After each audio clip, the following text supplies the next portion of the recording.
voy a dar la vuelta.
A magazine commissioned me to photograph a sunrise.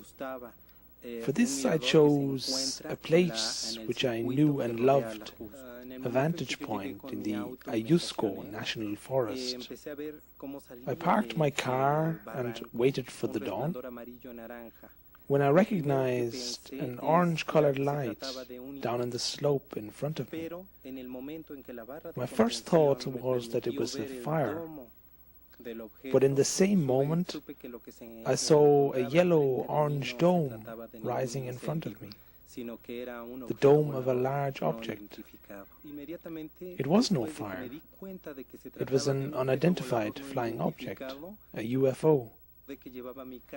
When I realized that I had a UFO in front of me, I grabbed my camera, which I had put on the seat next to me. This was a unique opportunity. I was very excited. I wanted to be sure that the picture doesn't blur when I exposed it. So I put the camera on the top of my steering wheel, held it firm in my hands and pressed the trigger. That's how I banned the object on film. Just when I transported the film, the engine of my car died off. First it was shaking, then the lights went off. In this moment I shot the second photo with a longer exposure time, when the object was moving upwards. Now I got even more excited, jumped out of the car, leaned on its door to have a support, and shot further photos before the object was shooting off with a high speed.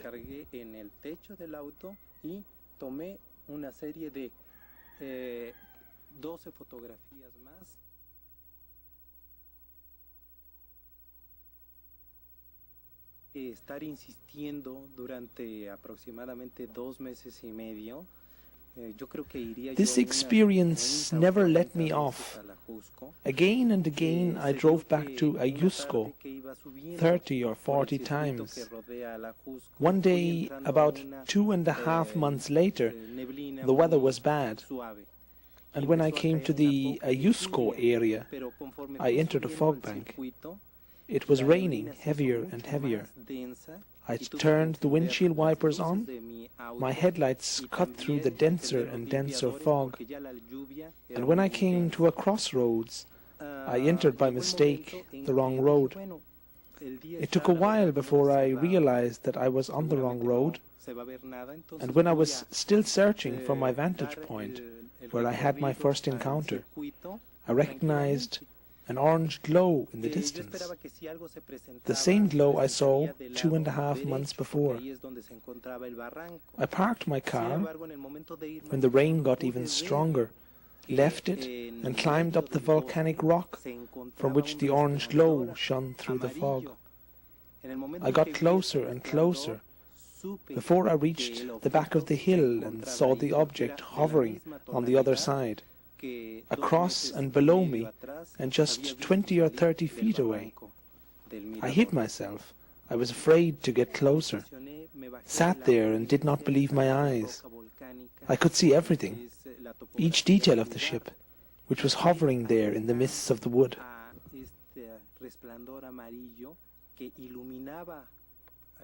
Por medio de la misma neblina hacía extenso más su campo de luz. One of the things I consider most important were my feelings. I had a mixture of emotions.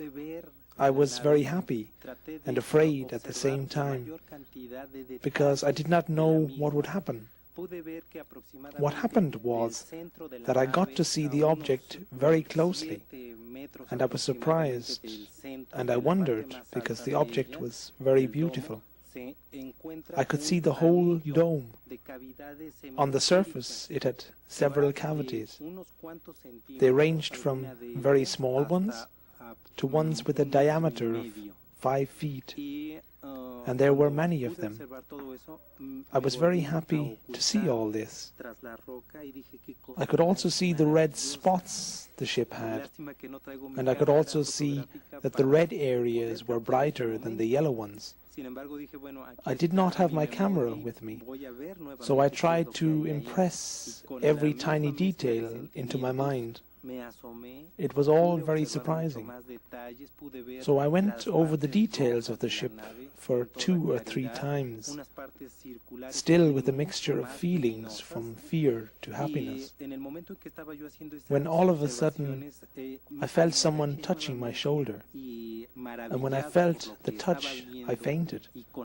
I knew I got caught. They knew I was observing them, so I was fainting. Que alguien me tomaba del hombro, y en el momento en que me sentí tocado por alguien, me desmayé, ¿sí? El haberme sentido descubierto, ¿sí?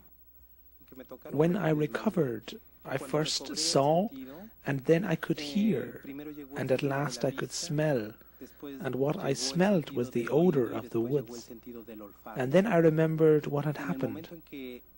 Once I remembered what had happened, I was shocked, because my clothes were completely dry. This meant that something else must have happened in between. Completely bewildered, I looked around. I looked down again to see the UFO, but it was not there anymore. It was completely dark already. I climbed down the hill on which I was, and I got to the road and finally to my car. It was difficult for me to find it, since there was no path down from the slope. Eventually I got into my car and turned on the lights, when I realized that there was another car parked in front of me, about 30 feet away, a red Volkswagen Caribe. From there, a young man came out, walked towards me, and when I put my window down, the guy said, "Hello, how are you?" I replied, "Hello, I'm fine, thank you." And the man said, "If you want to know what you lived through this evening, I will wait for you tomorrow, where the circuit in Ayusco divides in 2. Be there at noon." Si quieres saber qué fue lo que viviste el día de hoy, te espero en donde se divide el circuito del Ajusco en 2. Ahí te espero mañana a mediodía y te explicaré qué fue lo que viviste la tarde de hoy. Se me hizo eterna porque yo quería que ella fuera. The night was eternal because I wanted it to be noon already. I had so many questions and I wanted to know. When it was close to midday, I took my car and I drove over to the place which he told me. And it was a surprise to see him there, surrounded by about 20 little children. He was talking to them, and I was wondering what he was talking about. In one hand he had a cricket, and in the other hand He had some grass, some vegetation from this place, and he was talking to the kids about the interaction of all living things on Earth, and how wonderful this interaction is to keep all life going on. Esta interacción se seguirá llevando durante el tiempo que haya vida sobre este planeta. After he noticed that I was there, he gave the kids 3 balls to play with, and he started to talk to me. And he said, "Look, Carlos, you will remember everything which happened yesterday, but it will take some time, because if you would remember everything all of a sudden, it would be a shock for you. But when you remember, you know where to find me." Porque si lo recordaras todo de momento, sería verdaderamente un shock para ti. Me dijo, y en el momento en que tú hayas recordado todo, sabrás a dónde irme a buscar.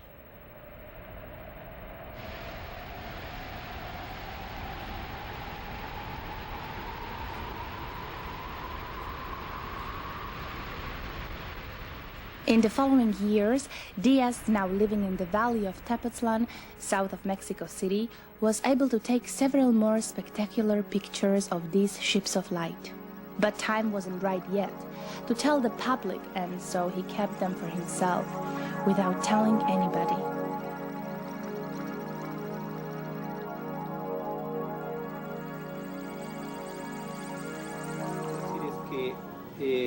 A partir de ese día, but what he can tell you is that from this day on, he contado con una maravillosa amistad con estos seres. He has been having this great friendship with these beings. Una amistad que para mí merece todo mi respeto. A friendship that is based on respect. Y todo mi cariño, and all his love, por lo que me han mostrado, for what they have shown him, de este nuestro maravilloso hogar, of this our wonderful home, nuestro planeta Tierra, our planet Earth, que como ellos me lo han dicho, as they have told him, es un verdadero oasis, it's an oasis en el espacio. In space. 10 years later, the sun was darkened over Mexico. During the eclipse of July 11th, 1991, thousands of witnesses saw strange craft in the skies. And one man, the prominent TV anchorman Jaime Maussan, got involved into the quest of his life. Well, there was a multiple sighting over Mexico. That day we had a total solar eclipse, an eclipse that occurs every 676 years. It's an eclipse of the series Saros, and it's very important in the history of Mexico. We didn't know that at that moment, but what people knew is that they were going to have a big show. They took their cameras out, and at least 15 people in Mexico City were able to record, besides the eclipse, a UFO hovering over Mexico City. These persons, Guillermo Arreguin, took the video to a newscast called 24 Hours that night, the July 11th night, and was presented as a strange object hovering over Mexico, but nothing else.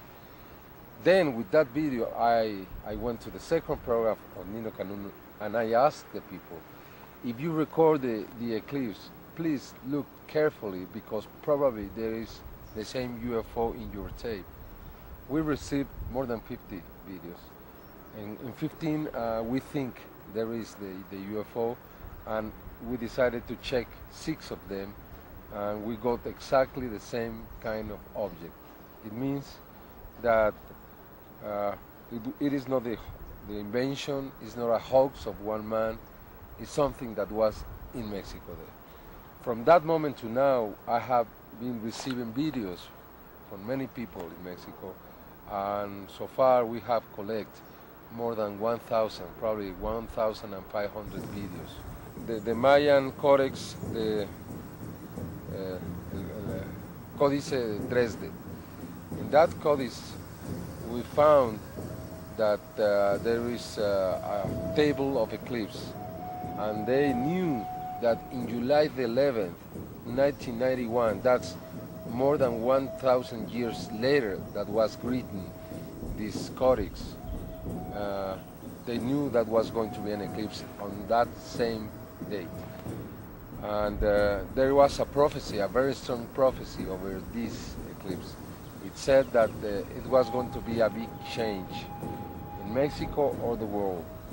The new lords were going to come, and the old lords were going to be killed, or they have to leave, because the new order was coming back. They say also that would be the eclipse of going back to the roots, to the Indians, to the indigenous.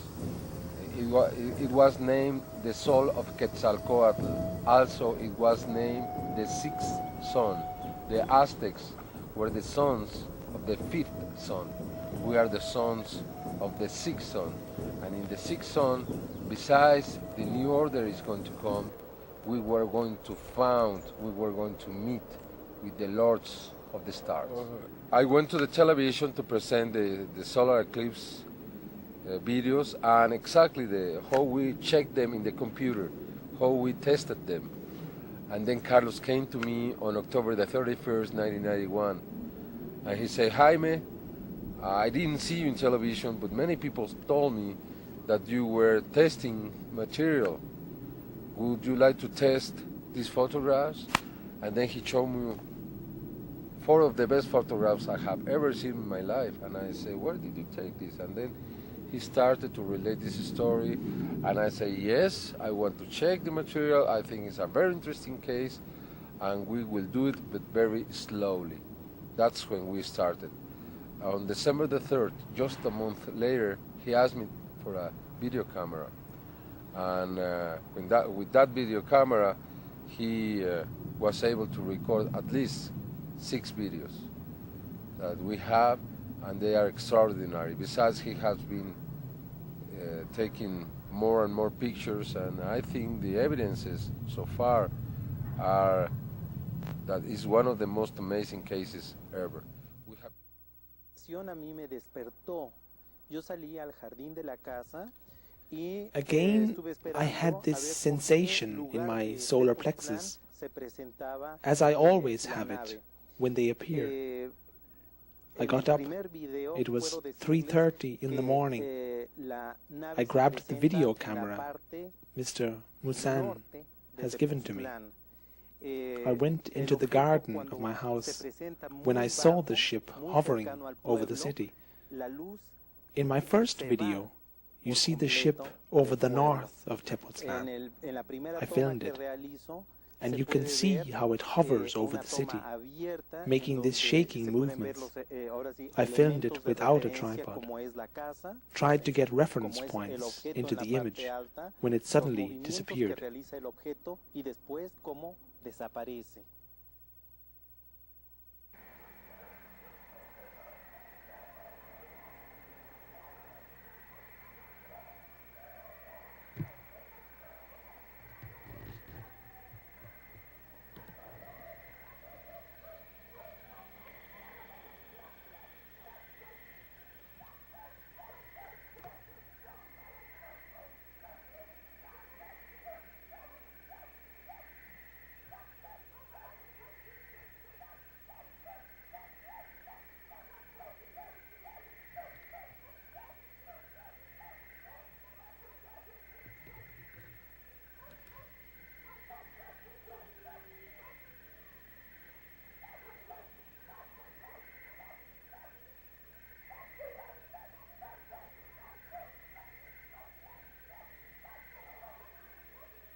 But I still had the feeling that this was not over yet, because I still had the sensation in my solar plexus.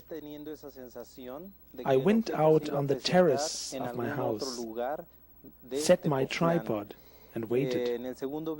Suddenly it appeared again, this time much closer, in the direction of Santiago de Tepatlato. It was the second video I shot on the 3rd of December, 1991.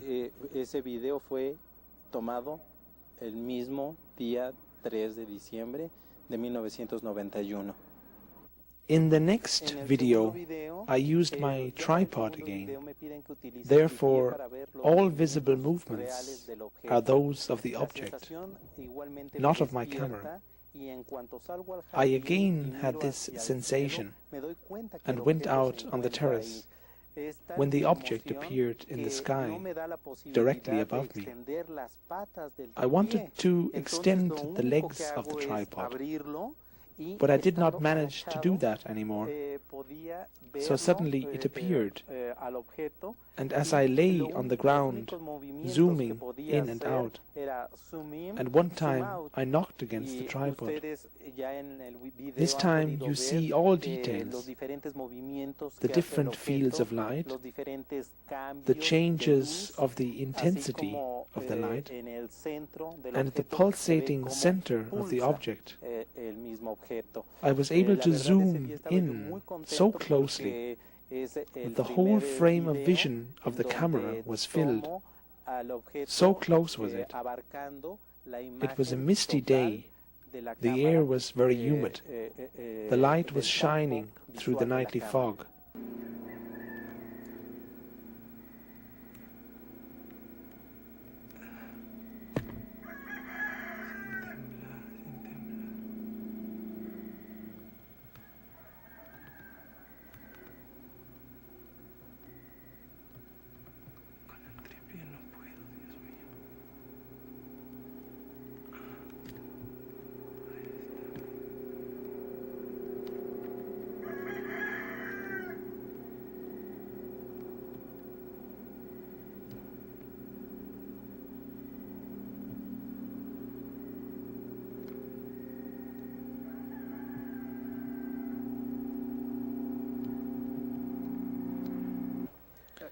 Then Heme Musan asked me to fix the camera on the tripod and appear in the picture myself, so you could see that I don't have a model on a fishing rod or do any other manipulation.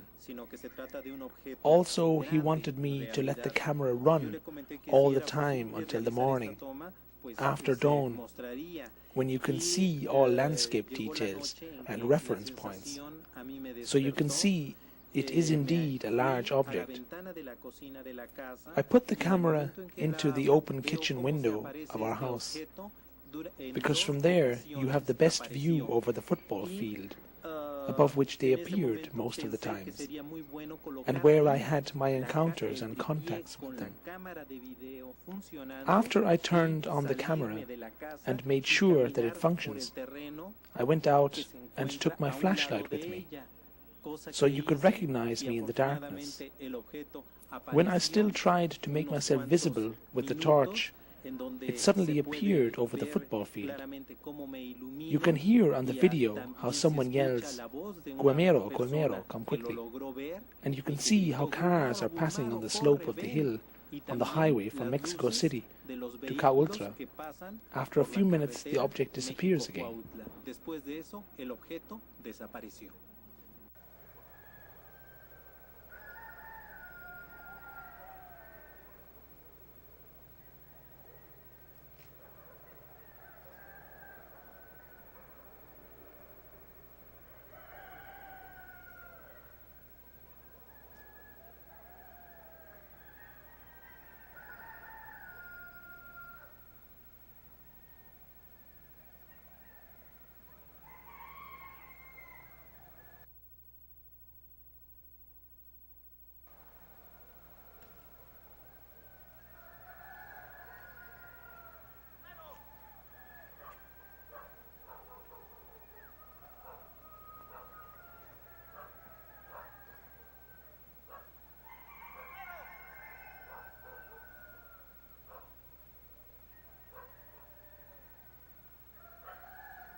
Es ahora. No estoy hablando aquí con la cámara. Voy a quitarlo. Pero traigo el tripié, ayúdame, May. Con el tripié no puedo.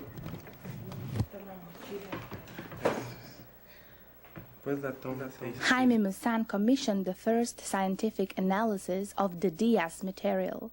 The study was performed by Professor Victor Quesada, who teaches informatics at the Polytechnical Institute of the University of Mexico.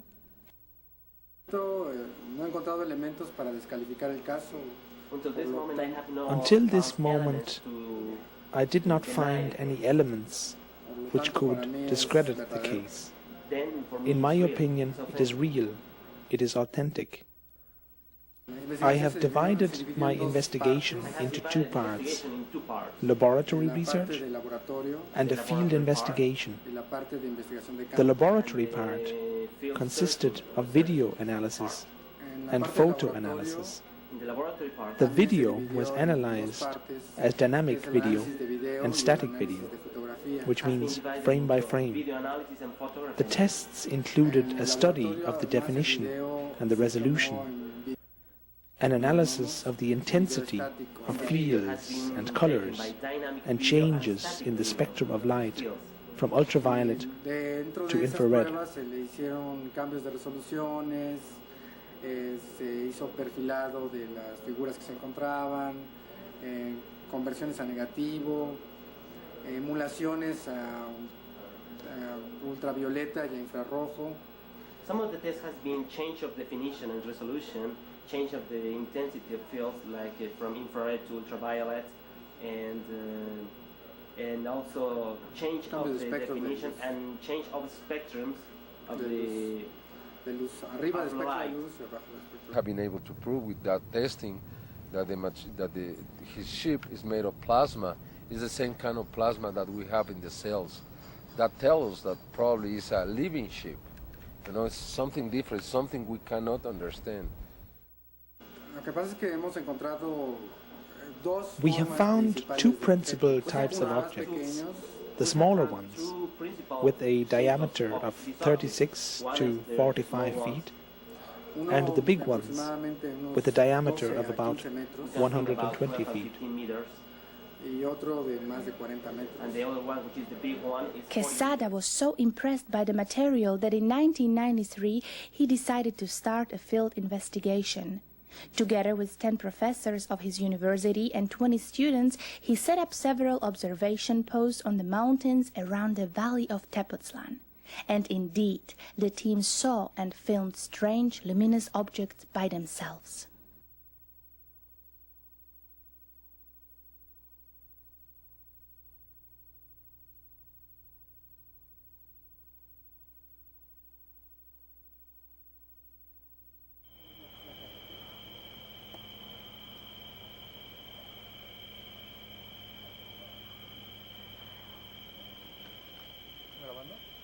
Sí, estoy grabando.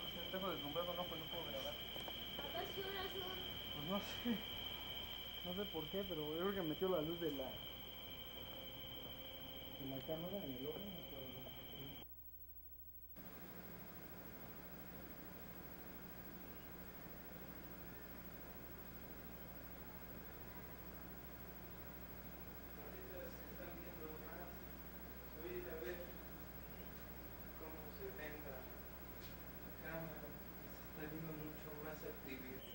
La luz.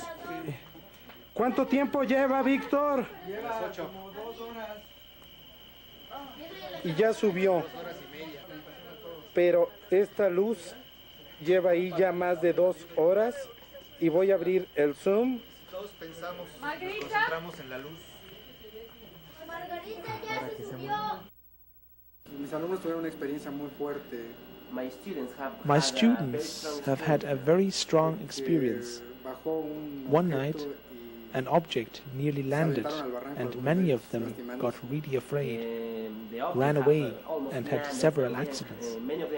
It caused a panic in one of the camps. We had to seize the project. I think more evidence than this is impossible to obtain. más pruebas pues no se puede So perder. more proof than this is impossible to ask for.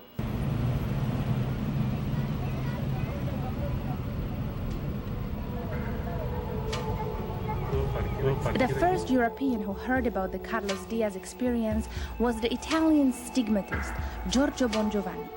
Bongiovanni, who claimed he received the marks of Jesus during an apparition of the Holy Virgin in Fatima, Portugal, believes in the existence of beings of light, and for several times saw luminous objects in connection with his visions. Although they disagree about the interpretation of his experience, Diaz, himself a devout Catholic, allowed Bongiovanni to show his material in Europe. Through Bongiovanni, the German historian, cultural anthropologist, and UFO researcher Michael Hesseman learned about the case and decided to start an independent investigation. When he visited Tepoztlan the first time in June 1994, Hesseman was sure that if the case was real, he would find further witnesses who must have seen these large luminous objects over their city at the times when Diaz took his films and photographs.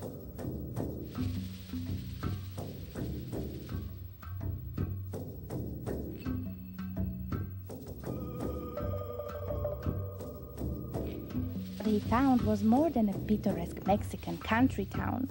Tepoztlan is located in a sacred valley of the Aztecs, the great native Mexican culture. Its huge stone formations were considered monuments of an antediluvian culture of giants and vortexes of cosmic energy.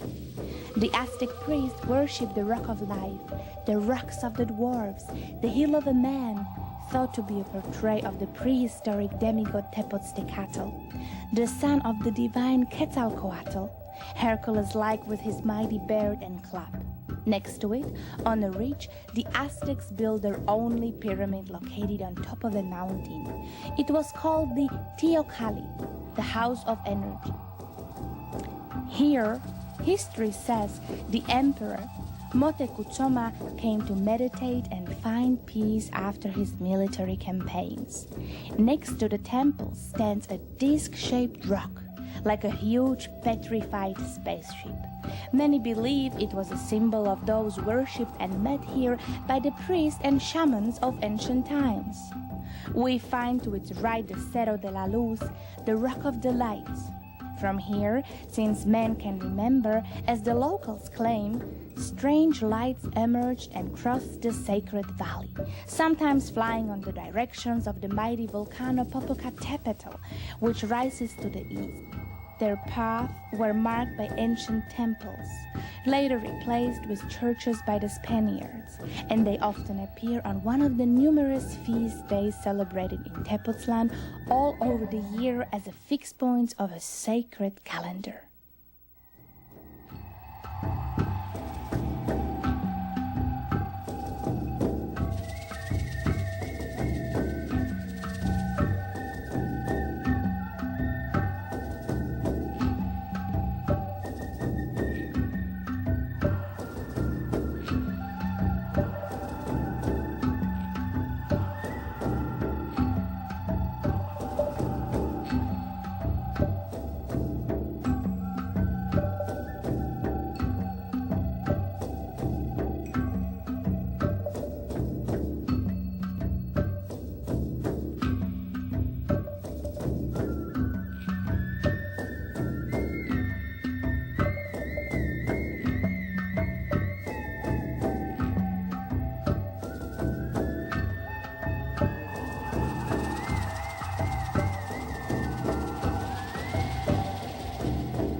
I think these lights are something very important because already our ancestors, our grandparents, told us about them.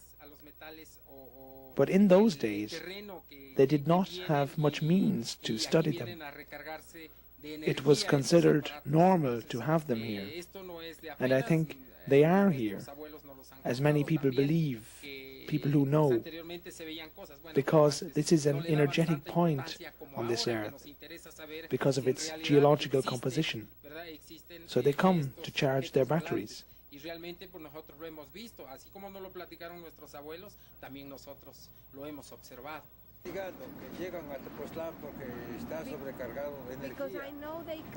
I know they come because Tepoztlan has an overcharge of energy. They come to charge themselves with this energy. That's a long story, going back very far. I studied it since many years. This goes back to the time of Christ. I'm studying it from the times of Christ.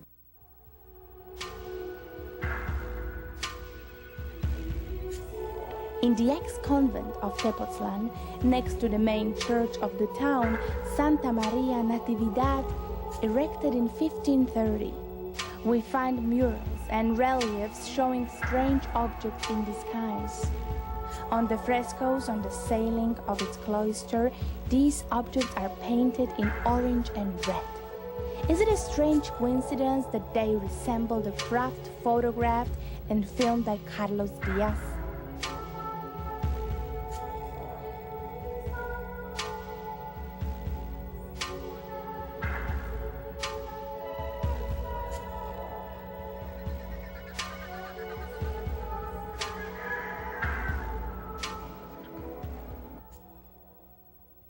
In its neighborhood lies Amatlan, the place where, according to an Aztec legend, Quetzalcoatl, the plant serpent, the mythical hero and founder of the Mexican culture, came down from the skies, lived and taught his people.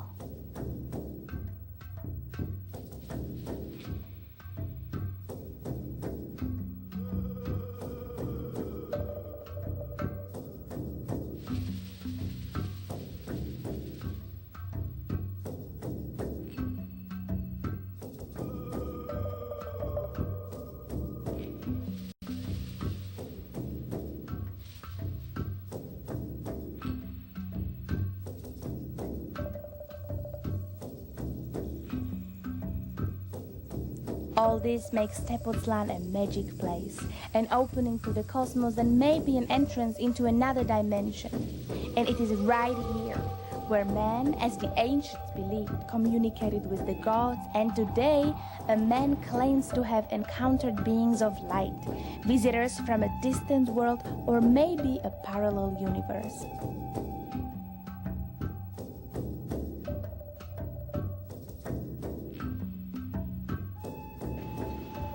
In what form do the contacts happen? ¿En qué forma suceden los contactos? A mí hay una sensación muy especial que se me presenta a esta altura del plexo solar. There is a sensation concentrated in the plexus, in the solar plex of his body. Es una sensación como cuando uno está fuertemente enamorado. It is a sensation very much alike when you are tremendously in love.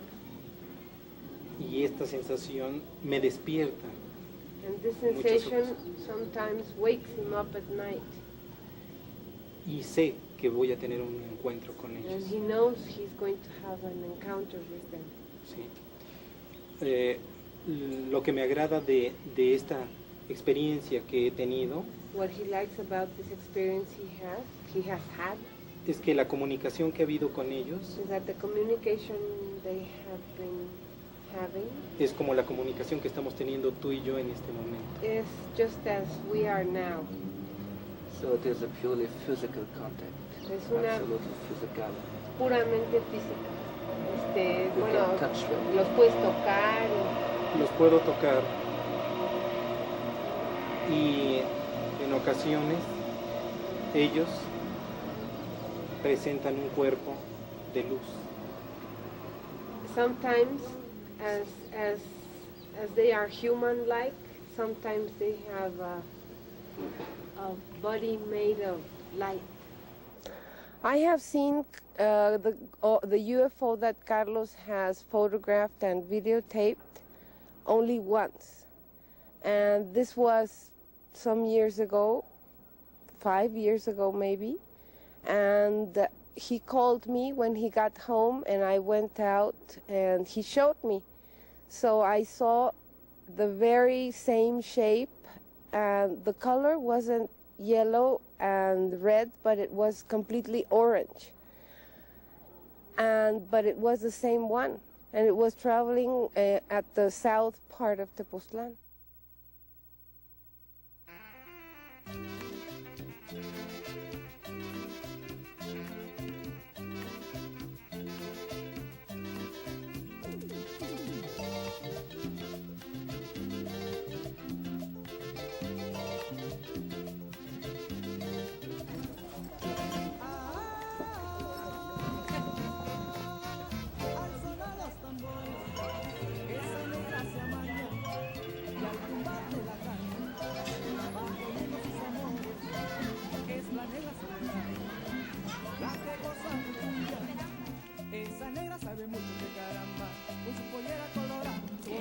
The first step in Hesseman's investigation was to determine if independent eyewitnesses exist, if others saw what Diaz filmed so closely over their city.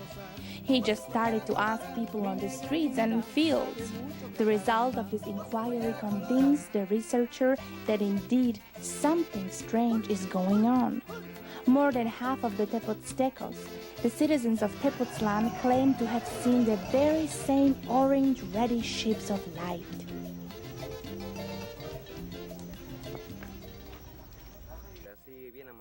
I saw these orange lights many times. They appear here and there. One time at 5 a.m., one time at 7 p.m. They are round, disc-shaped, and they have a flat dome on top. They have notches on their sides, like bitten out, and they are surrounded by light.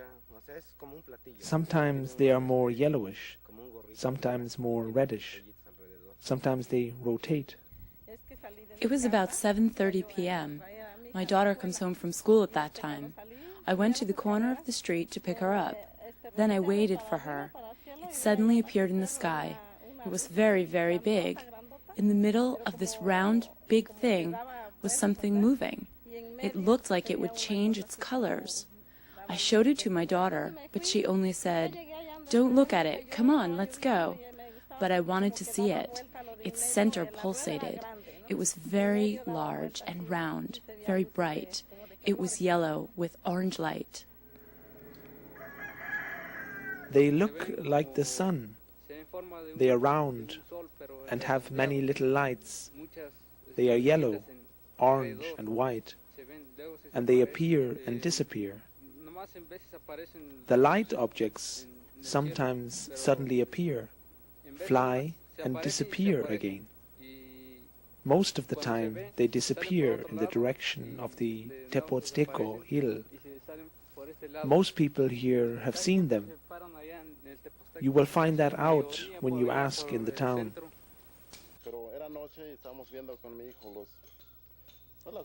One night we saw this light in the mountains. We observed it through our binoculars.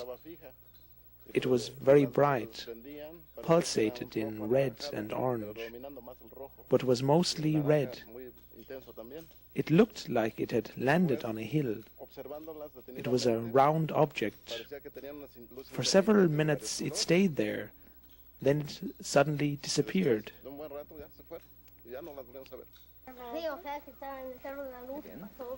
We saw for several times these lights over the Cerro de la Luz. They were red and yellow and orange. They were round.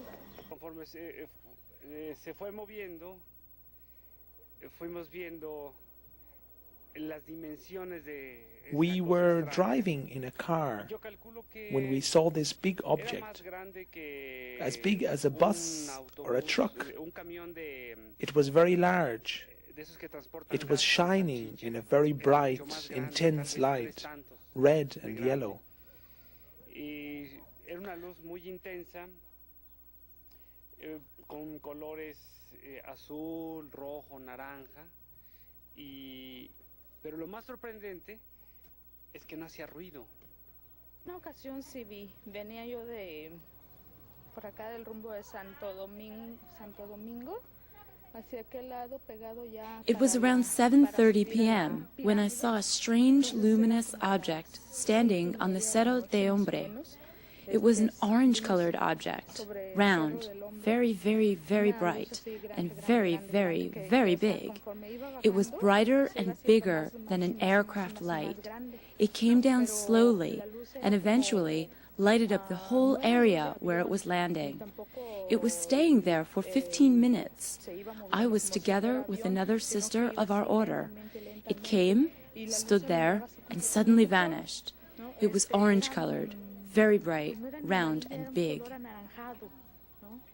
Y después mi compañera con la que iba también la vio, pero a mí la verdad me dio miedo. O sea que nada más era así redondo, pero cosa grande.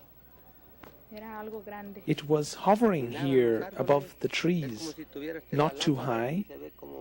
It was a large orange-colored disc, and suddenly it disappeared. Una ocasión, pues con su esposa estaba yo platicando y lo vi más o menos en el Cerro de la Luz. One time during my training here, I saw such an object over the Cerro de la Luz. It had exactly the shape and the colors as on the photo. It was round and consisted of yellow and red light. I saw these objects several times over the rocks and hills, one time in this direction, one time over there, another time over Zematzin, always at night, one time at 8 p.m., one time at 4 a.m. Yes, they are identical. They have these red and yellow lights, and whenever they appear suddenly, all the dogs start to howl and bark.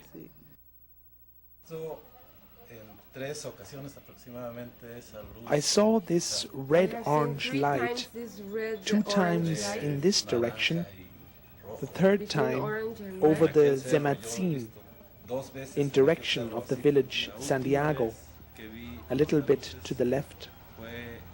This was 2 months ago. The sighting lasted for about 3 minutes. It was gliding, wobbling, went up and down. Another time was at 9 p.m. My wife was there. My mother was there. We saw how this luminous object moved down slowly and jerky before it suddenly disappeared.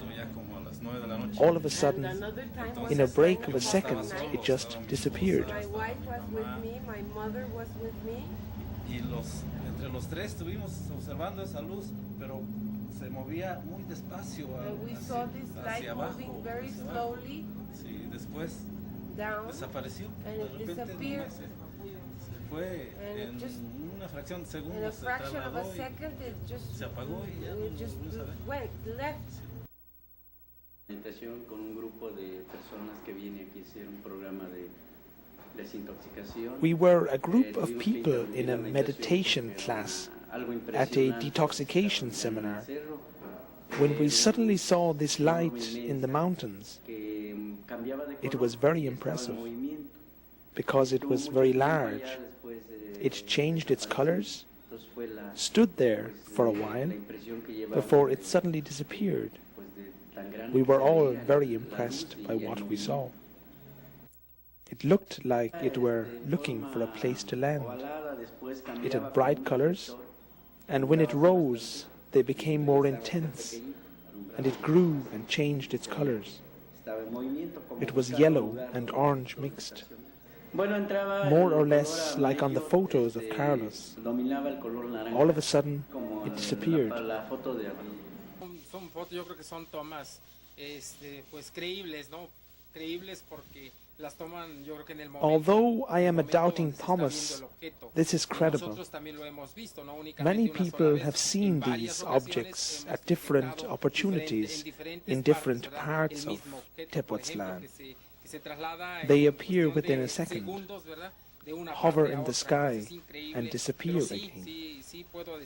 They look like on the photos and films, and this proves they are real. I had several sightings by my own over the hills. For example, over the Zematzin, the Hill of Life. The colors of this luminous object were very impressive. It was red and yellow. Also some violet was in it. It was very impressive. It was quite a big apparatus, an enormous object of light. Se ve la gran dimensión, yo creo que el aparato que traen, porque sí se ve enorme las luces, ¿no?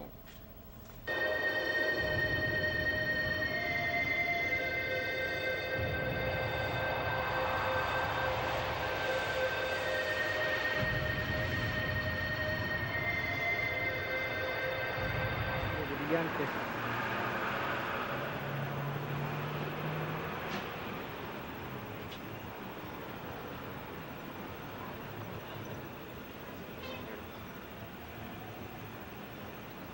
En el mero cerro del Tepasteco. No es el Tepasteco. Mira, están saliendo varias. Están meneando. Aquí está. Ya se apagó.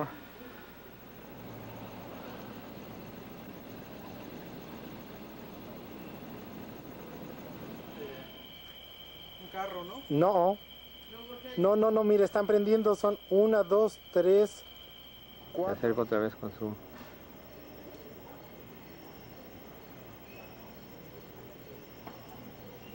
Ahí está, bueno, fuertísima. Es una bola y ahí está la luz, Es del mismo lugar la luz. Yo veo una bola impresionante con esto, ¿eh? No, es una lucecita. No, pero aquí se ve una bola. Estoy grabando. Ahí está arriba. Otras dos, pero grueso. Ahí hay varias. Sí. Me voy a salir un poco de zoom porque son demasiadas luces. Y ahora sí hay demasiadas luces. The largest airport of Central America is Mexico City's Benito Juarez International Airport. Its air traffic controllers receive radar data from a whole network of stations covering all of the highlands of Mexico, including the Sacred Valley. Hesseman decided to inquire there.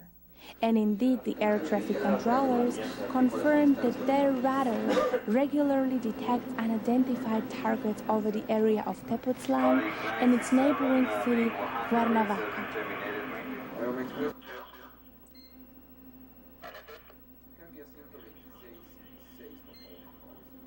We have information about these objects in this area sometimes, very close to the volcanoes also, in Atlisco and Cuernavaca. Cuernavaca is located here, approximately at 35 or 40 miles south of Mexico VOR, Mexico Airport, and sometimes we have activity there at this point. But it's near Tepoztlán. Yes, it's very close to Tepoztlán. We have activity, more activity in this place than in other of the Mexico around this one. Oh. There. Yeah, I have it. This is what we see. Okay? We can put it in green. There it goes. It disappears. Comes and goes. That's what we saw. And that's the only.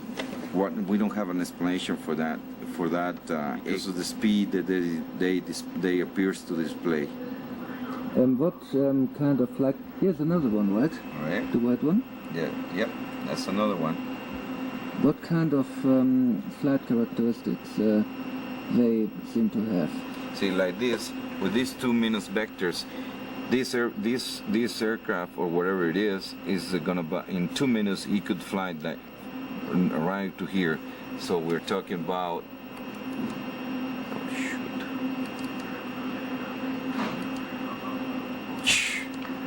See, he was explaining like this. He was talking about 13 or 14 miles in 2 minutes.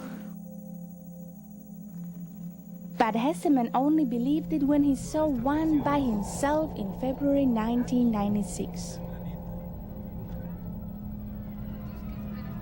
I was driving from Tepoztlan back to Mexico City in a taxi when at Viajusco area I saw an orange light hovering over the city. I immediately told my driver to stop. I went out, I got my camera, and I managed to film it for several seconds before it suddenly disappeared. I was very shocked and very amazed by it. My driver saw it too. And I wondered if it might have been an ovni, a UFO. It didn't look like anything conventional to me.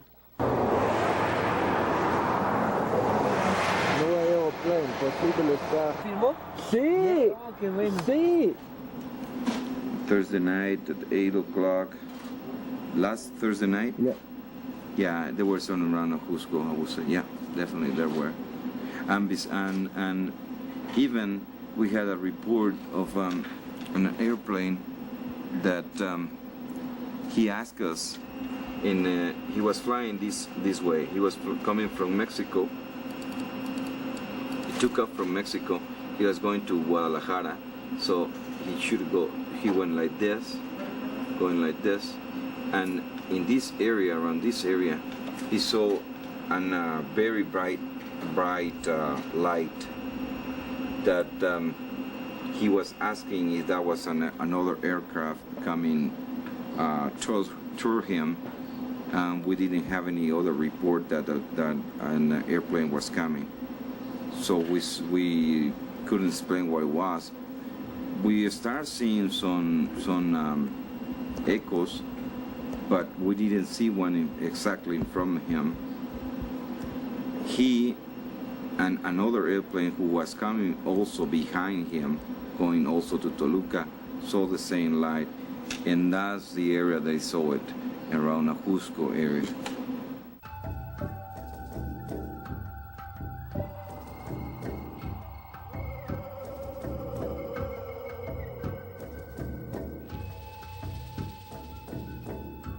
Hesseman was not the only researcher who came to Tepoztlan to look into the case and witness the objects by himself. When I went to Tepoztlan, well, it was with Guido Ferrari of the Italian-Swiss television, because Ferrari had to produce a video documentary on UFOs, and we had chosen also an interview with Carlos Diaz for our trip in Mexico. So we went to Tepoztlan and we had a date with Carlos in his Tepoztlan house. And we arrived on the spot at night, and so we left the car and began walking towards the house of Carlos. And at that point, I noticed on the roof of the house, well, on the roof, it was just on the roof in the sense that the perspective showed it on the roof, I noticed a dot of light. It was something a little bigger than a normal star. And so I noticed it. I saw that this object was moving in an irregular way. And so I said, Guido, what's that? And Ferrari watched and said, oh my God, are you seeing what I'm seeing? Yes, it is. And so at the same time we cried, the cameras! And we ran to the car in order to open it and to put outside cameras, video cameras and so on. But it was too late, because in half a minute or something more, this dot of light switched off. Simply, it disappeared. It was in December 1995. I was visiting Carlos Diaz together with Roberto Pinotti and Daniel Munoz. It was evening, about 8 p.m. There were many stars in the sky, and suddenly a bigger star started to move, which of course was strange, so we observed it for several seconds with an open mouth. The star was coming down like a falling leaf, going left and right, like a pendulum, but not symmetrical, and then it suddenly disappeared. I had opportunity to saw the plasma ship in Tepoztlan in 2 different occasions. This was 1.5 years ago, but 1 month ago we have another sighting over Tepoztlan. We was working with a TV crew from the United States when we saw a very bright light over the hill of light, maybe 20 seconds. Was a very bright, very yellow, reddish yellow in color, just appear over the hill of light, hovering the top of the hill with a very slow movement, and later just disappear. Was very few time, just 20 seconds, but was very, very clear. It's exactly the same ship that we saw in the Carlos photographs and videos. The movement of the UFO over the hill of light was very slowly, like a pendular movement, maybe 20 seconds, and just disappear. Don't stop the movement, just disappear. Also, Shirley MacLaine, the world-famous Hollywood actress, heard of the case and decided to go to Tepoztlan to meet Carlos Diaz in person. With her was her friend, a high-level Australian politician and UFO investigator, Alex Giannetti, a friend of hers who served as a translator. In direction to Tepoztlan, we was heading in the freeway. The freeway connects Cocoyoc with Tepoztlan, and suddenly we saw high in the sky this kind of oval orange object, who was very steady, but very radiant, very shiny.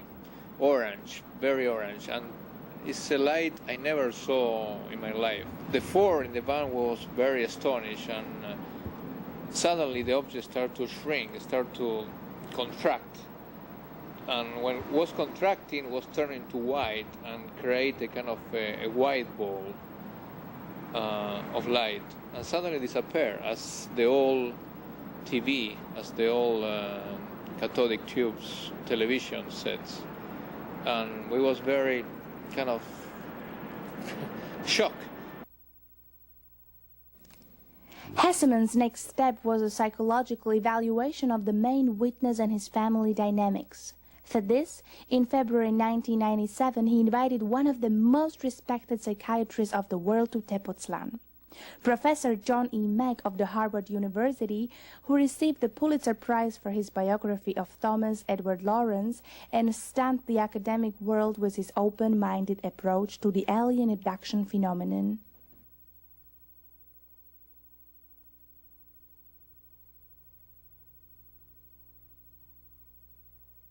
Experience from the beginning. Perfecto. La sensación a esta altura del plexus solar.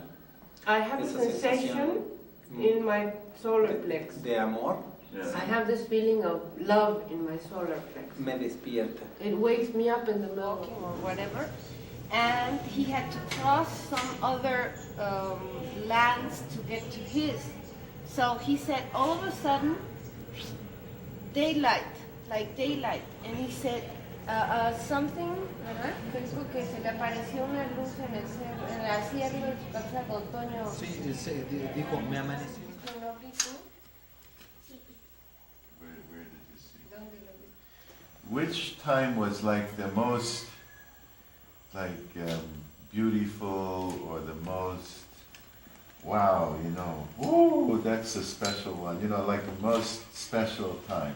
¿Cuál vez ha sido, de todas las veces que has visto ovnis, cuál es la que más te ha impresionado, la que más te haya causado así una sensación de wow? Así de repente se volteó, abajo era plateado y arriba dorado. It was going that way, and he said, and the upper part was golden, and the bottom was silvery. Uh-huh. And what did you think when you saw that? ¿Y qué pensaste cuando viste? Nada. Where do you think it came from? ¿De dónde crees que viene? No sé. You don't know. Do you imagine? Where do you imagine it? ¿Te puedes imaginar? You won't say. No te puedes imaginar, güey. Bueno, del espacio. From space. From space, huh? El más emocionante. Todos han sido emocionantes. They've all been exciting. They've all been exciting. Pero uno que más te haya impresionado. Cuando vino el Grupo Sol.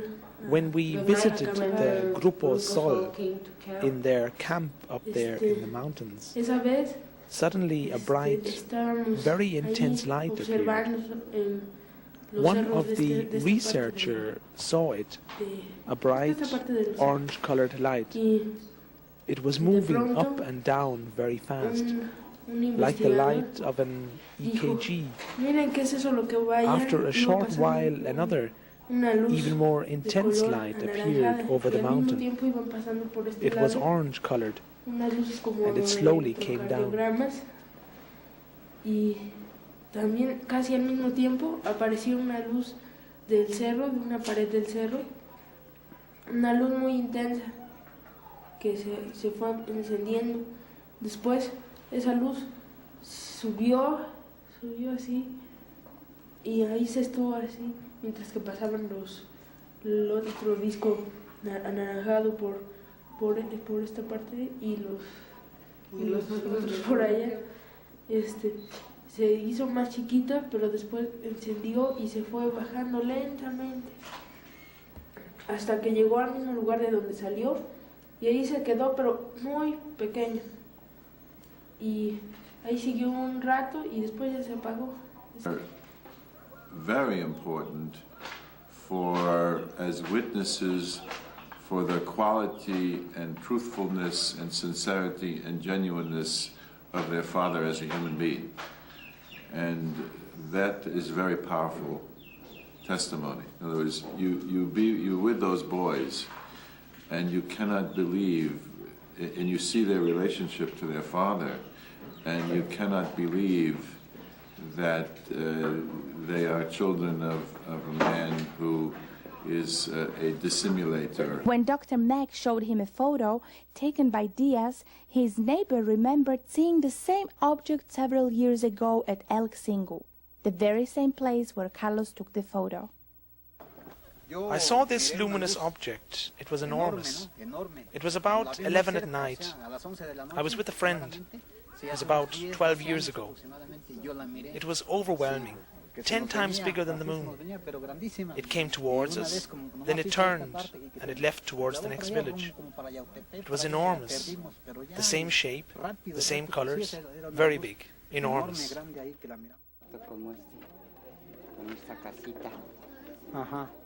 I saw one up there near our house. It was a disc, round, the colors of the sun, orange, yellow, bigger than the moon, also with some red in it.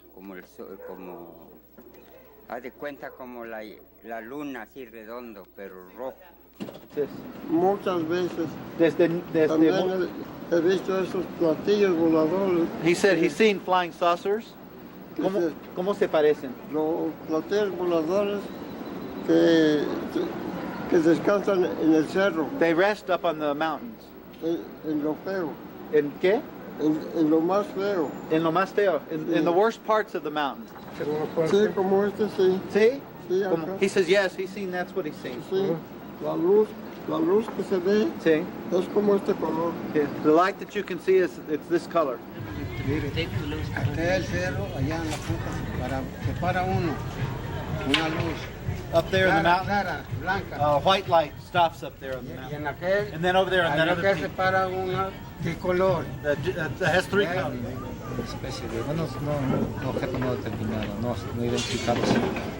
A light came down. ¿Era de noche? Sí. A light came down into the mountain from the sky. About 11:30 at night. Al descender, se ve claramente como que levantó una polvadera muy grande. Una polvadera. And as it came down onto the mountain, it looked like it raised a lot of dust. Posteriormente se vio claramente una rampa de luces. It had like a bunch of lights. ¿Qué colores? De diferentes colores. That a bunch of different colors. No exactamente así con el color. He said the same shape and more or less the same colors. For several days, Professor Meg carefully interviewed Carlos Diaz, his wife Margarita, his two sons, Carlito and Alejandro, and dozens of citizens of Tepoztlan before he came to an assessment of the case. Having spent, really 2.5 days with him and his family, I think he's a credible witness. He calls himself a witness, and he doesn't like to be called a contactee or abductee. He's a witness, and he's a credible witness. I haven't found anything about him that would lead one to believe that he would make up a story or doctor photographs or tapes. He appears to be about what he says he is, a kind of visionary experiencer. What impressed you most during the 3 days? What convinced you most of the authenticity of the case? Well, mainly spending time with him and his family and getting to know him and Margarita and the boys, and just feeling that this is a man not capable of the kind of dissimulation of which he's been accused. By dissimulation, I mean faking photographs, faking videos. I'm not technically competent to assess those aspects of the work, but he doesn't seem to me someone that would be inclined to do that or motivated to do that. He's not someone who's very good at looking after his own financial interests, for instance. He's still quite poor. They're finishing up a room in their home. He has, with all the unusual material he has, he's profited little from it. If anything, he's been overly generous with his own creative material, in the belief, rather naive belief, that if he just shares his truth, that it will be taken in a wholesome way. It seems like a caring, sincere family man, and not somebody given to lying, distorting, fraudulent behavior, this kind of thing. It seems almost unthinkable, having gotten to know him as well as we have in these days, that he would be capable of that.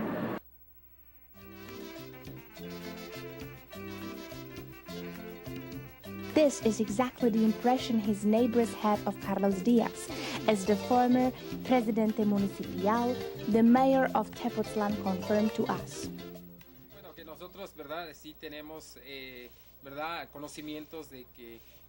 I think we all here believe in the story of Carlos Diaz. He's a good man. His work is very serious, and I think he's doing his job very well. What he photographed was seen by us many times. Did you ever hear anybody reporting about Carlos carrying models, lamps, any indication that he might fake the material? No, I don't believe that. There's no way this could be possible, since nobody ever reported anything, and we ourselves have seen the very same object in different times and occasions, so we know that this kind of machine really exists. Did you ever see me? I was looking at Carlos with his camera to... I saw Carlos and his camera when he videotaped one light in the sky. It is good that he is working with his camera, that he films these objects in the sky. It's good that Carlos is working with the video machine to videotape these objects. In this last 4 years that Carlos has been having his contacts and taking pictures and videos, I have never seen anything that would make me think that he is faking anything. From a human point of view, really Carlos seems a honest person with a normal life, a normal family, and normal problems. And and as Guido Ferrari said, if he is an oxer, we don't understand anything as far as psychology of witnesses is concerned. What convinced you most that the Carlos Diaz case is real? Himself. He's a so simple man. He's a very nice, honest. He's very honest. He's a very good friend.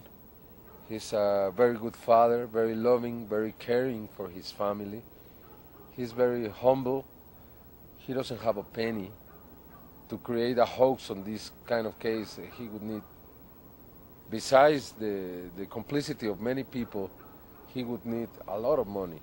He doesn't have money for tomorrow, and besides, he's not interested in money. What he's interested in is giving his message out, telling people that the Earth or planet is dying.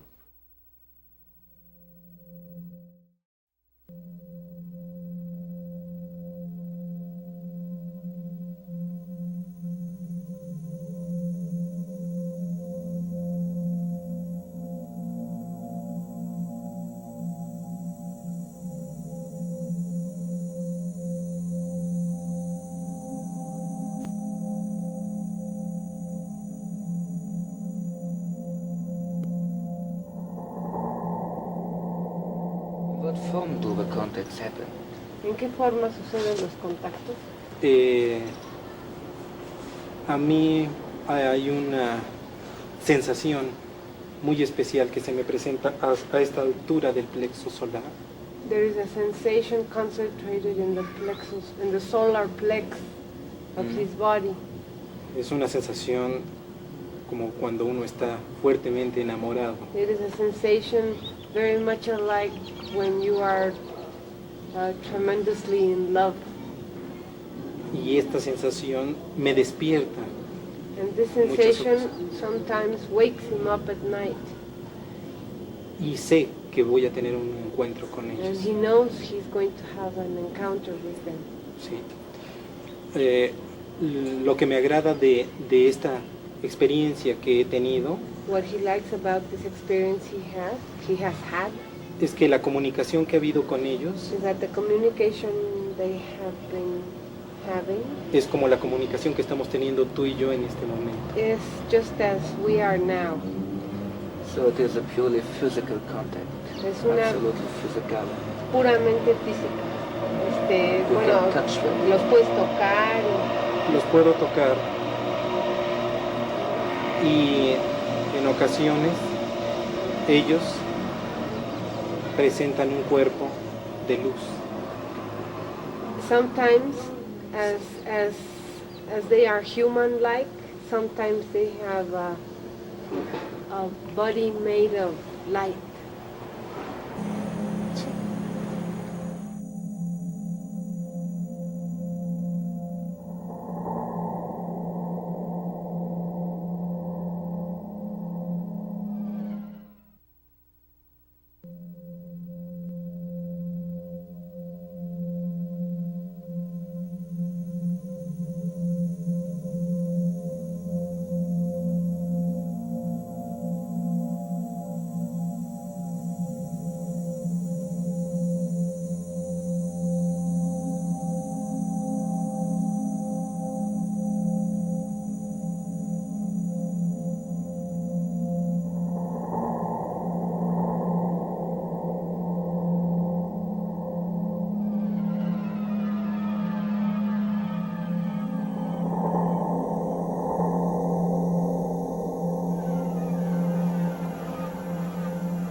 Sometimes these ships appear in great altitude, coming down slowly to hover eventually over the ground in an altitude of 1.5 feet.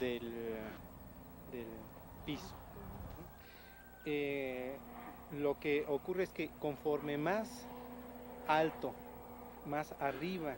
When it is still in great altitude, the movements of the ship are very unstable, but when it hovers over the ground, it is completely static.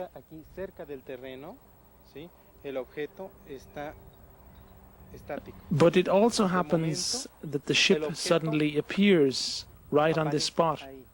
For me, it's like a kind of magic. They come directly out of the light, slowly, part for part. Their body emerges out of this wall of light. Carlos has been having contacts for the last 18 years, but maybe only in 2 of them I had the consciousness that he was going to have a contact. So I was helping him to get dressed and to be warm so he wouldn't get sick. But in the other times, I didn't have no consciousness. It was like they put some spell on me so I wouldn't wake up, because I'm a mother and mothers always wake up with any small noise. But not anymore. I never notice when he goes to a contact. Twice in this last 18 years, I was aware that Carlos was not in bed. I woke up and he wasn't there. At the beginning, I just said, well, he might have gone to have a contact. So I was okay. I was feeling fine. Didn't you have the temptation to go out? I had never had the temptation to spy on him. Never. Why? I don't know. I am very curious, and I really would like to know more about his contacts, but I never felt the need to spy on him.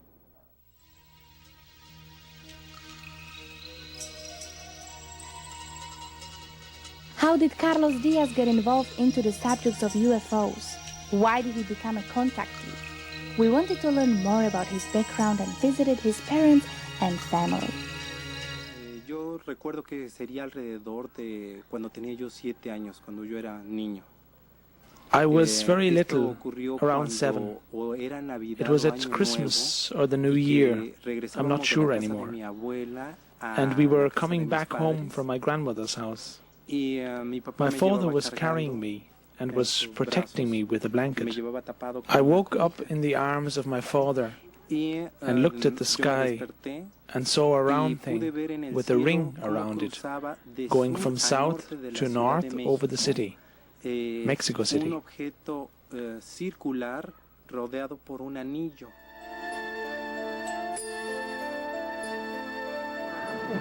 Eso sí, eso siempre. What kind of child was Carlos Diaz?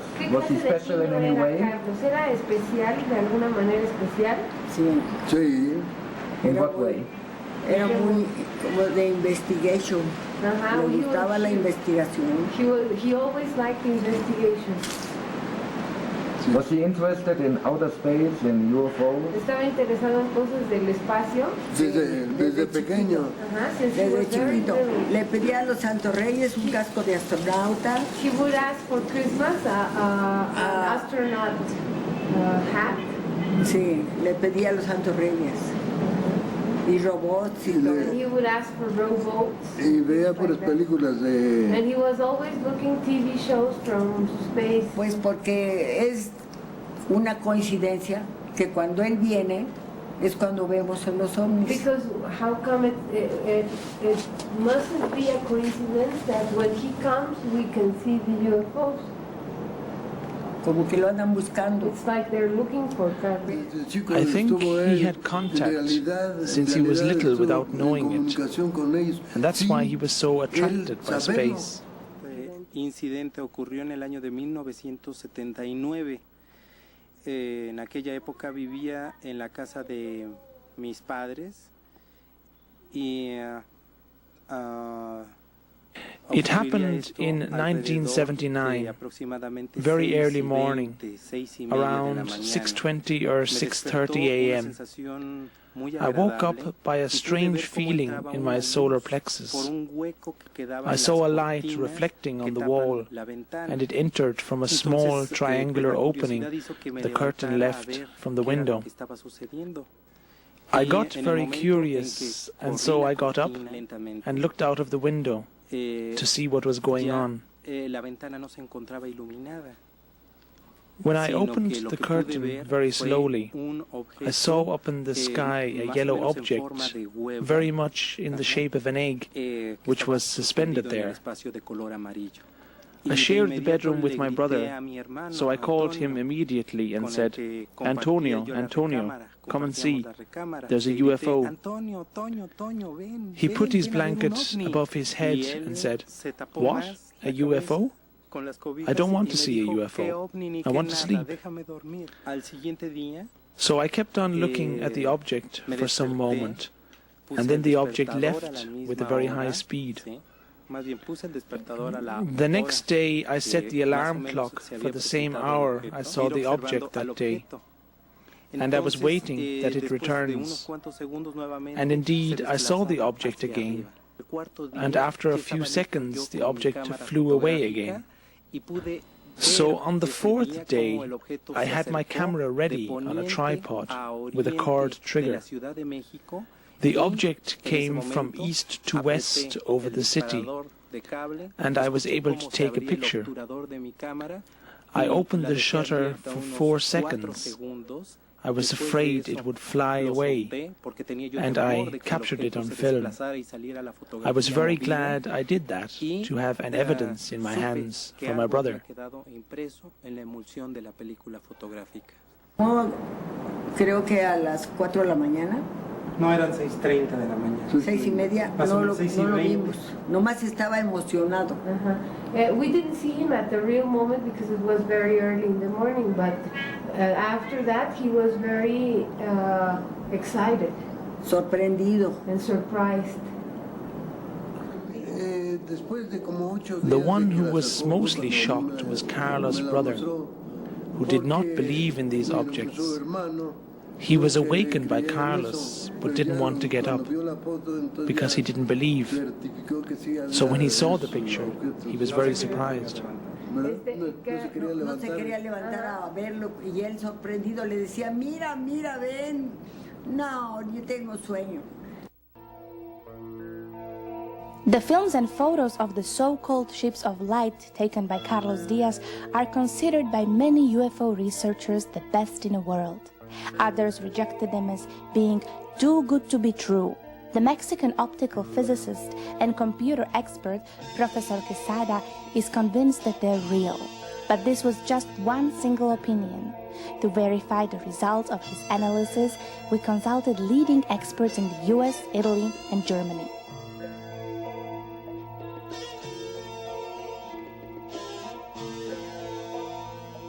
The Village Lab in Tempe, Arizona is specialized in image processing and computer animated special effects for music videos and Hollywood blockbusters. Its director, Jim Dilatoso, analyzes UFO photos for 20 years and exposed several spectacular hoaxes. Still, the Carlos Diaz pictures impressed him. So concerning the Carlos Diaz picture, here's another thing to point out of note. If this is a small object with a beam splitter and it was close to the camera, we would find that the edges of the object out here would reveal themselves to be sharp like this, not distorted like this. No one test is conclusive. You have to take everything together, like going to the doctor, who has blood tests and x-rays and a variety of tests that you put everything together and draw a conclusion. The fact that we have a distortion out here and sharp edges here is one factor that indicates that this is probably not a small model in the beam splitter, or superimposed. This has all the properties of coherent light, not diffuse light, not incandescent light, but coherent light, like a laser. The properties of the direct illumination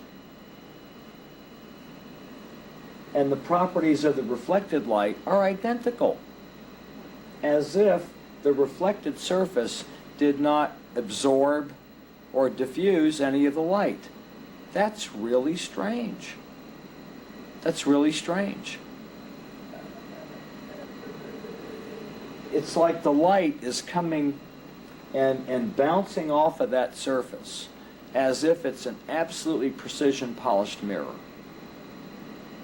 No absorption or changing in the light characteristics at all. In fact, the brightness is almost identical. These colors are not distorting and blending together. It'd be like having a red laser and a yellow laser right beside each other, and they are not blending, making a new color. In fact,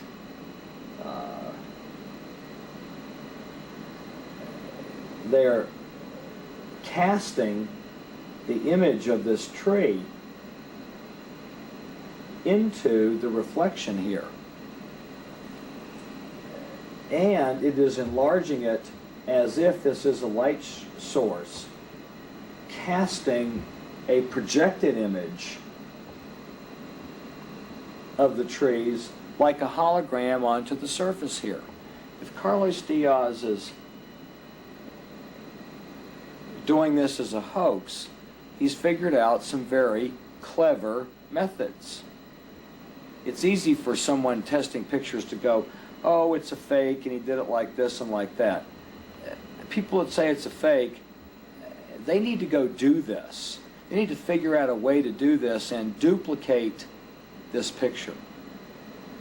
I can't figure out how it would be done with ordinary or even extraordinary tools and supplies that are around. We can use computers and test this thing forever. But there's some real basic things in optics and the characteristics of light that we don't need a computer to analyze those aspects of this. Try it yourself and see what you get. It's very unusual. I'm more interested in this picture than in most any other UFO pictures that I have seen, and it can't be easily dismissed. My conclusion at this moment is that this is an authentic picture of a very unusual phenomena, an unusual object. I don't think it's been faked. How big do you think it might be? I think this is a large object, larger than a bus or a tractor-trailer truck, 40, 50, 60 feet, because of its unusual luminance, light characteristics.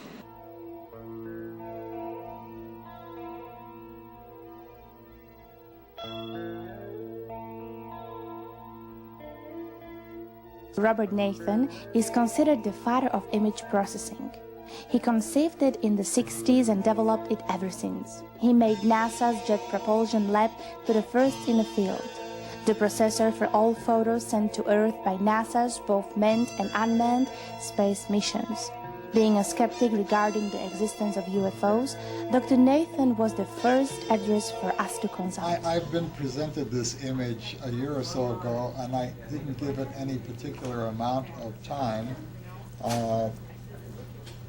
My concern then, as now, is that it should be easy enough to establish from the reflection off of the hood of the car the reflection of the object and also of the guardrail, that one should be able to establish the precise distance of the object.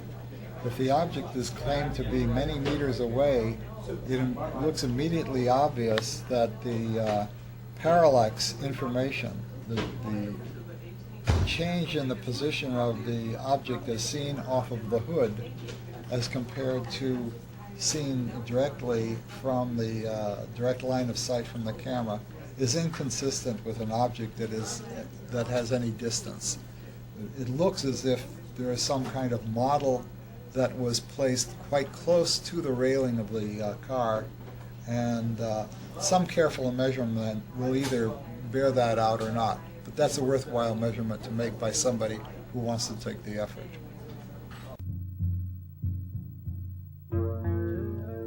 Following Dr. Nathan's recommendations, we asked Diaz to take us to the site where he shot his pictures to verify the landscape details and measure the distances.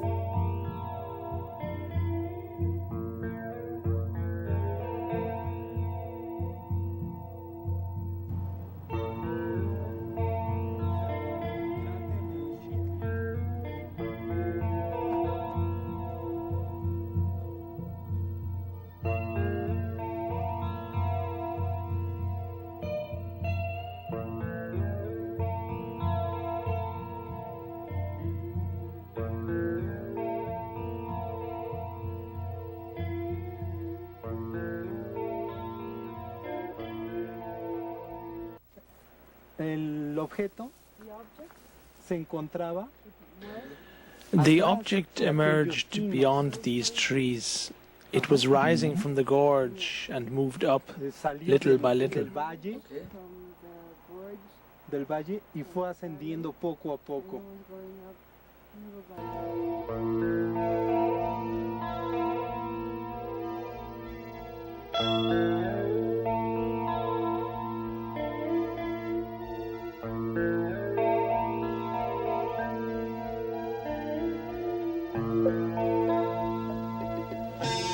We supplied first-generation copies of the original slides and the acquired data to 3 international experts in Italy, the US, and Germany who were willing to analyze the Diaz photographs and make the calculations recommended by Professor Nathan.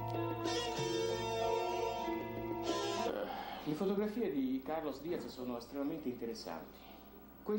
The photos of Carlos Diaz are highly interesting. I tested 3 of them very carefully. They show a luminous object, red and yellow in color, ascending behind clearly visible reference points, behind a guardrail, bushes and trees, in front of a hill or mountain, in a landscape which it partially illuminates with its orange light. This object is absolutely real. It is not a montage. It is not projected into this scene. To find out if it is a small object close to the camera or a large object in some distance, there is a technique, the method of photodensitometry. We analyze the intensity of several areas of this luminous object and compare it with reference points in the image, for example, with landscape elements. Based on this, we can state with certainty that the luminous object is located within the second level of the image, beyond the trees. In the foreground, you see the hub of the car and the guardrail, then the trees and bushes, and behind them, in some distance, we have the luminous object. Based on this distance, and in relation to the other objects in this image, we calculate a minimum distance of 33 feet. Most probably much more. Therefore, the object photographed by Diaz must have had a diameter of at least 60 to 90 feet. I can only say that none of us, Rolf Dieter, Klein and myself, after analyzing the picture, found any indication of any known method to fake such a picture. We detected no strings, not even when we lighted up the background. No structures of any kind indicating a montage or any kind of manipulation. The object moved within the 15th second of the exposure upwards in a certain degree, not smoothly, but rather in a jerky way. Our analysis has shown that it was not a simple, solid, metallic object, but the complete series shows the phenomena of a luminous plasma field, which was never before documented so clearly. It seems to be an object consisting of pure light, concentrated in a way that it forms a structured craft. The size must have been, according to Rolf Dieter Klein and my own analysis, about 150 feet. It must have been a very large object. My conclusion? All available data indicate the authenticity of the picture with a certainty of 99%. The hypothesis that it might have been a forgery collapsed. I looked at the picture both visually and on my computer quite extensively, and I cannot find anything in the picture that would make me think that it's a faked picture or a small model being photographed or a double exposure or any of the normal ways that pictures like this would be created if it was a artificial creation. My gut feeling is that the picture is probably the real thing. When a small object is photographed and then combined with a picture of trees and bushes, there's always a fringing effect around the edge of the tree branches and so forth that isn't the same as if you're photographing a real object. And I didn't detect any of that fringing that would make me think this was a composite picture. The trees don't look like miniature trees. I think they're real trees behind a real road guardrail. So I think the object itself is the size that it was stated to be and the size it appears to be. I would think the object would be something on the order of roughly 20 meters diameter, something on that size order. Back in Arizona, we showed Diletoso the first films taken by Carlos Diaz in 1991. This is a still picture. And I've looked at the video also. Like the still pictures, upon first viewing of the video, it looks very suspicious. It looks like an object suspended on a pendulum and moving. But upon more careful examination, the object is moving slowly. Momentum and mass movement around a pendulum would have it moving in a more regular motion. My theory is, having seen other photographs and video of UFOs flying and moving, is that they tether themselves somehow in our atmosphere relative to the surface of the planet and the magnetic fields of the Earth. Much like a boat with an anchor, that boat would be moving around a center point of an anchor. They look like they're moving around a pendulum because they are. But not because it's fake, but because it's real. We found the same wobbling movement of the craft filmed by Carlos Diaz in several other authentic UFO films, including those taken by astronauts of the Space Shuttle in 1991 in the Earth orbit.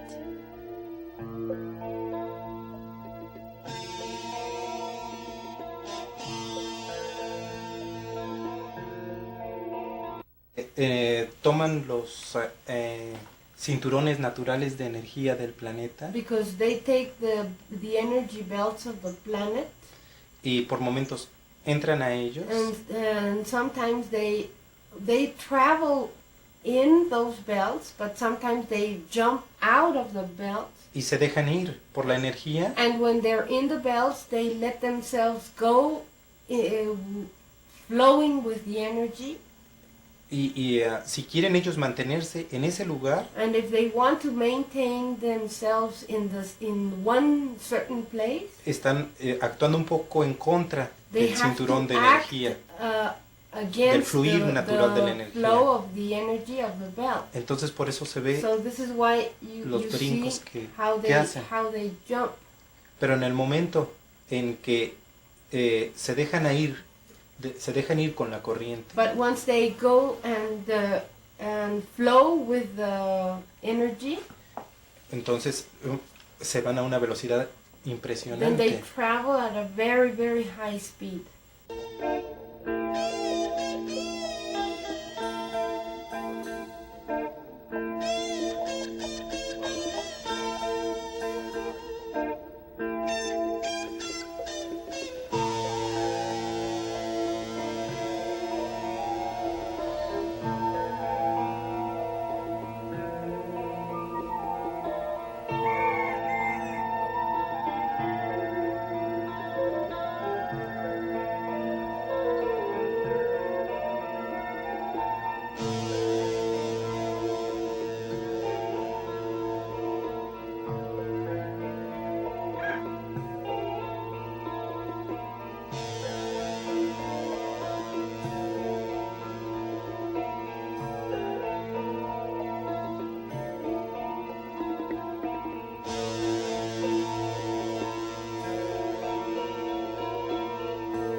But when we brought in the new films Diaz took in 1995, Diletoso was rather skeptic.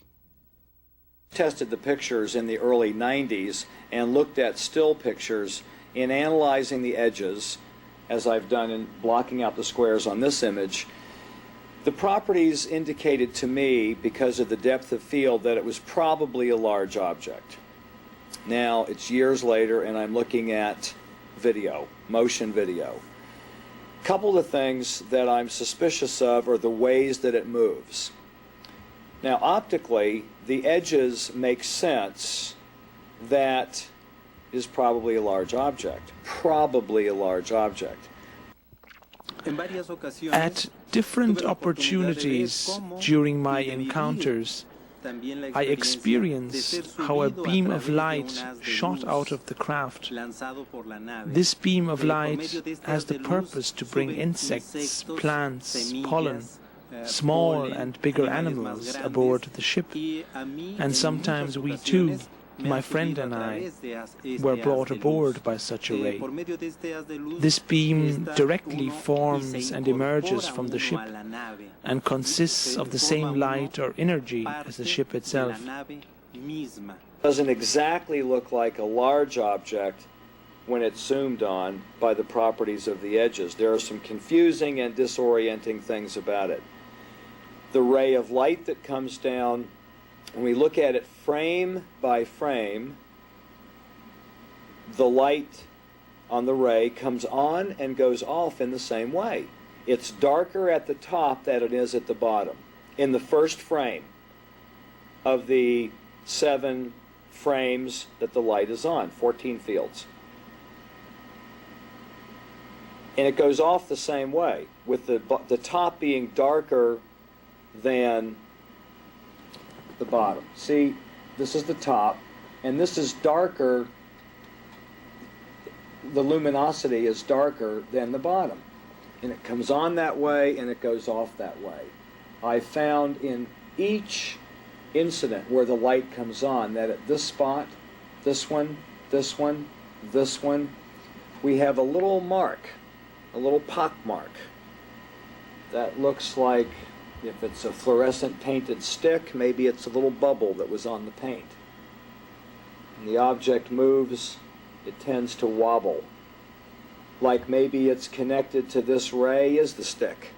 If this were an extraterrestrial spacecraft, it might not be unusual that light can move top to bottom or bottom to top at a speed slower than the speed of light, because the variance is between one frame, a 1/30th of a second. Well, if it was at the speed of light, we wouldn't even see it in a frame. It'd be off and then on. You see what I'm saying? Sure. It'd be absolute black in one frame, and a 1/30th of a second later, the whole frame would be on. Now, the coincidence that we might catch a frame in motion could exist, but for the fact that every single time that the ray comes on, It comes on and goes off identically the same way, with it being the darkest at the top and the brightest at the bottom. Which is curious. So, I'm still trying to understand it. What the expert didn't know is that we already located an eyewitness for the very phenomenon Diaz has filmed. A Tepoztlan taxi driver on a night shift saw exactly the same orange disc when it was shooting rays down to the ground.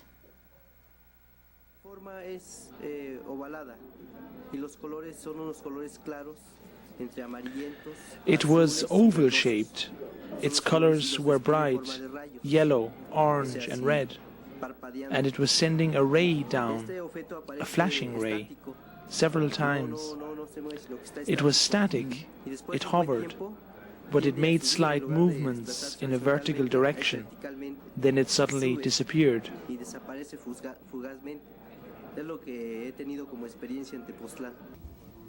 Anyway, we were still skeptical about the new footage, but since one of the films contained clear foreground data, it was easy to find out if it was filmed in the real nature or on a tabletop with the use of a miniature tree.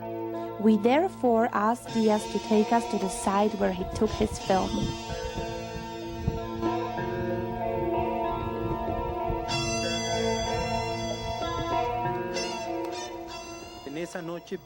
In this night, I came here at about 3 a.m.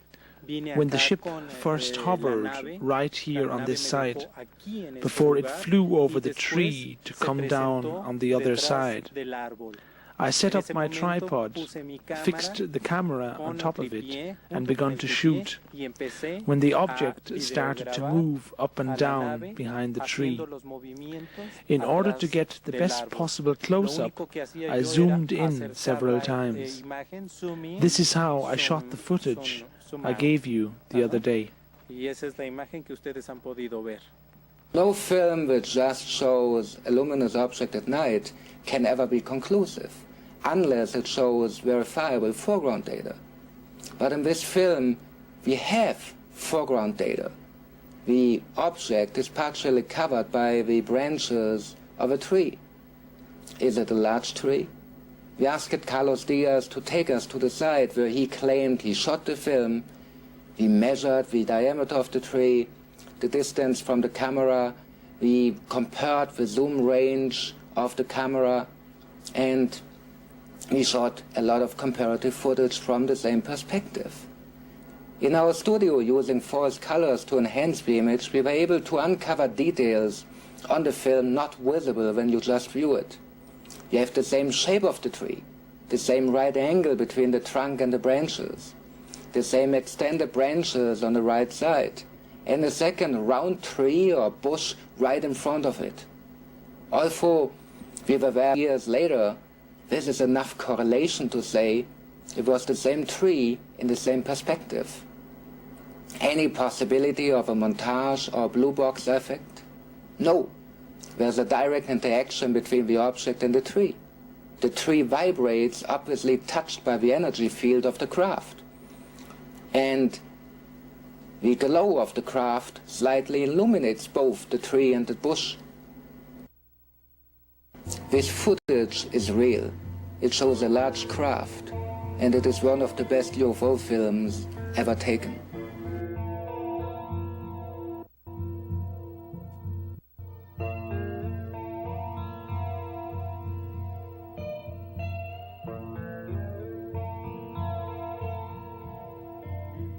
Caso para toda la investigación.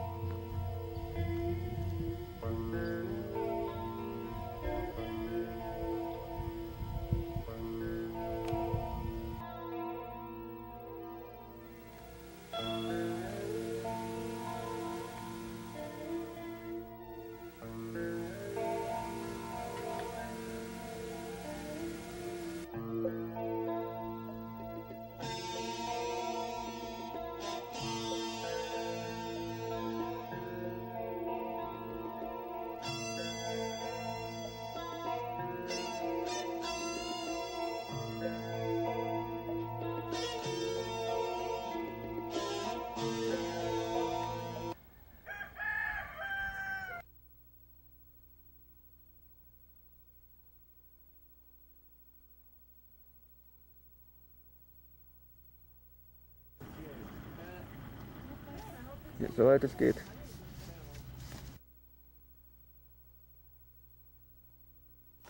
Stop.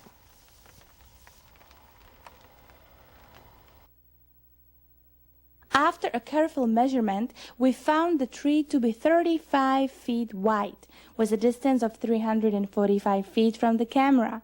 Therefore, the craft was at least 60 feet in diameter.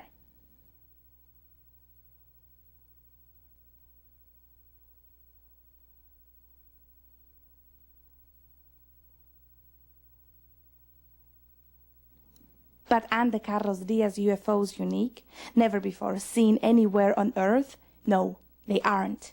In 1965, Deputy Sheriff Arthur Strauch of St. George, Minnesota, photographed this disc-shaped orange-colored craft in the midst of a wave of sightings.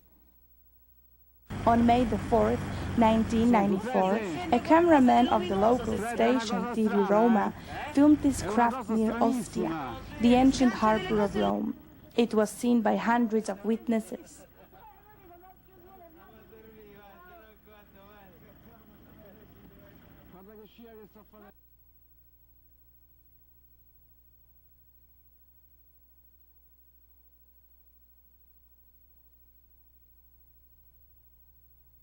In the enlargement, the same details are visible as on the Diaz films.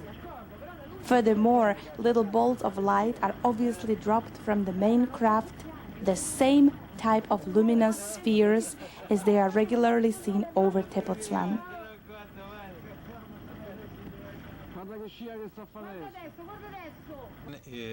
El mismo tipo de energía de la cual están formadas las naves más grandes.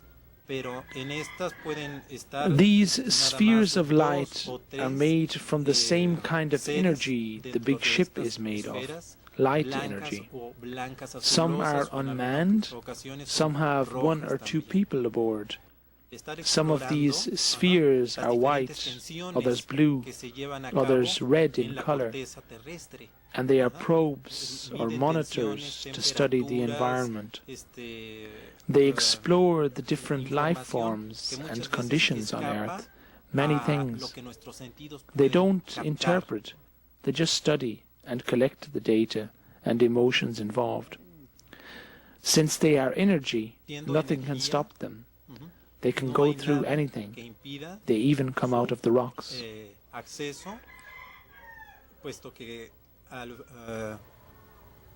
Ahora sí, siendo energía, no hay nada que los pueda detener. Another film was taken on August 23rd, 1994, by Darrell Spence in Mansfield, England. Again, it shows an orange-reddish disc which suddenly lights up, just as in one of the Diaz films.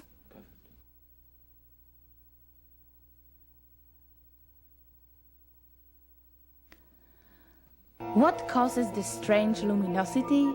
We still don't know, but one who might have had an answer was the late Colonel Philip Corso, a member of the National Security Council under President Eisenhower and head of the U.S. Army Foreign Technology Desk.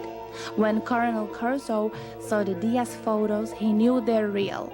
And he claimed he saw the same type of technology when he coordinated the study of the Roswell wreckage by the U.S. Army Research and Development. What you are seeing here, I told Diaz, is a flying saucer with its energy, propulsion energy on and going someplace. Either it's going or coming or accelerating. I don't know, because all you have here is a flat surface. So this thing is moving when it's like this, because the energy is on. And he was very pleased to hear this, because I told him the mistake that we have made. We built a type of flying saucers, but they would never fly most of the time, because they made the mistake of not realizing that the extraterrestrial is part of the flying saucer and part of the system himself. His energy guides the system. I told him that this, from our studies and our intelligence we had, these colors are part of the guidance propulsion system.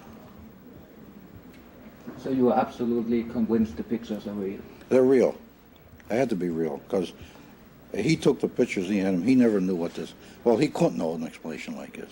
The explanation had to come from something like I was in, research and development, knowing about what they were, knowing what the guidance system was, knowing the type of propulsion systems, and knowing what was in space.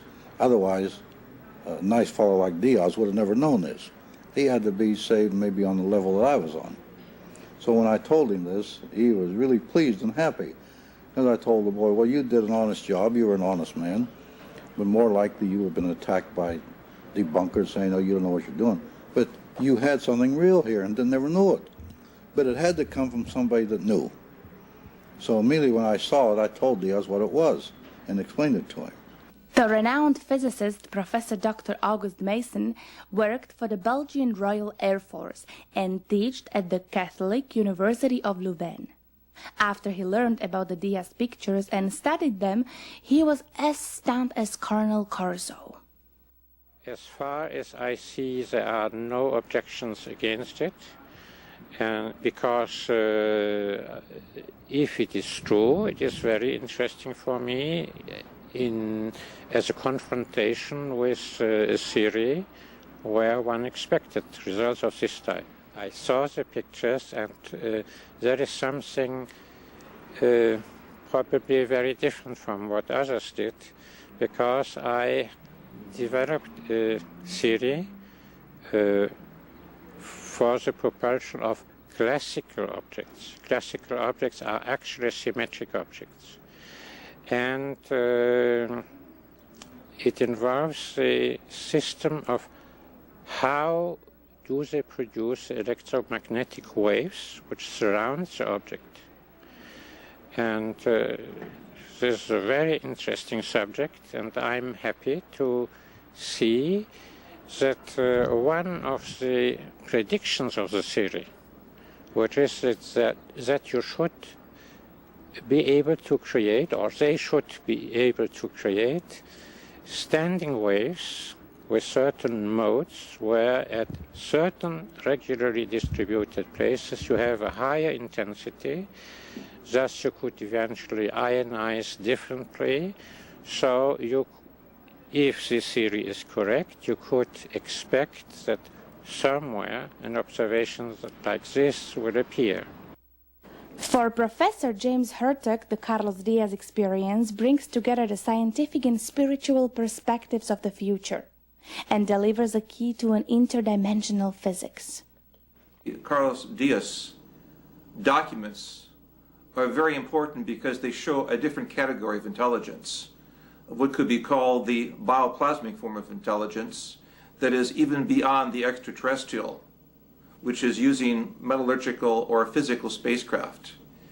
Here we have seen by computer enhancements of the film actual realities, suggesting that this is a vehicle form that can change its shape, size, geometry in any number of ways.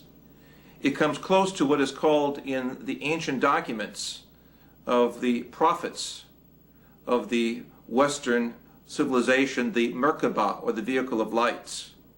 In short, we are seeing in the Carlos Diaz material a whole new category of the UFO experience. We are going beyond the extraterrestrial into what could be called the ultra-terrestrial intelligence that is existing in a pure energy state. We are looking at a vehicle where there's no physical door, but has the opportunity to work with morphological energies that will open up a paraphysical door through which the contactee, in this case Carlos Diaz, will move into the vehicle, pass his physical hand through a body of energy, see no physical participants but feel an omnidirectionality of energy.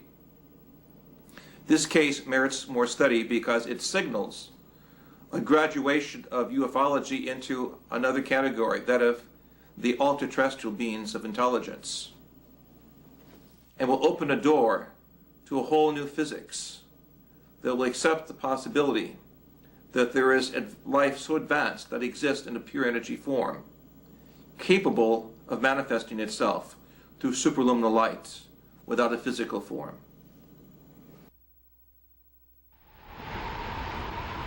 Is the Carlos Diaz ship of light an interdimensional gate? A projection from a parallel universe? An alien spacecraft? Why does it appear so frequently over the village of Tepoztlan? Is there any connection to the ancient cultures of Central America? Only the experience of a simple young man from Mexico might be the answer to all these questions. La primera vez que él me invitó conscientemente a entrar a una nave, vi cómo él se metía a esta neblina de luz. The first time he invited me to go consciously into a ship, I saw my friend getting in first. He went through this fog-like light. When more than half of his body was inside of the light, his body got sucked into the object. So what I did first is that I put one hand into the light to feel, and to my surprise, it went through the light, and inside I felt a nice temperature. When I took my hand out, I was very relieved to see it was still in one piece. So that gave me the confidence to walk in, and when I had my body halfway inside the object, I was sucked into it too. But once you are into it, there is nothing you can see. You just see yellow light all over. You don't feel your toes, you don't feel the floor, but the sensation is very peculiar, because you feel very peaceful with a lot of love within you. Lo que habíamos hecho era salir del objeto, salir de esa gran nave. Y empezamos, me di cuenta que estábamos en el interior de una gran Once, when I came out of the yellow light, I realized I was not at the same place, but I was in a big cave. It had stalactites and stalagmites, and between them I saw several sculptures and ornaments, which were of the art of the Maya culture.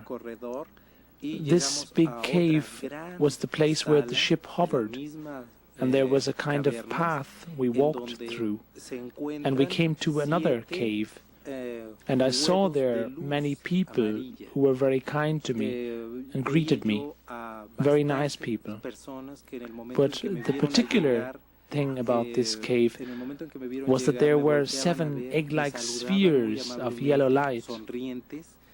After we got to this place, my friend stuck his hand into one of the eggs and took out a small bowl of light, also yellow, and said that this little bowl could project a ray that would touch my 7th vertebrae in the middle of the spine, and it would take all the information which is in my neurons. Y me dijo que por medio de esta esfera saldría un haz de luz que me colocarían en la 7ª vértebra cervical o a la mitad de la columna. Si yo lo permitía así, tomarían información de todo lo que tuviera yo almacenado en mis neuronas. Después de eso, once I was there in this place, he invited me to go into one of those spheres of light, or eggs of light. When I did so, I realized that all the yellow color changed, and it was not yellow anymore, but it was a scene of a forest from the air. It was like if I was flying. And then I saw on each of my sides a wing, the wing of an eagle, and I realized that what I was looking at was the information from an eagle, his memories, that they had stored into this egg of light. Que me permitía ver el bosque desde el aire.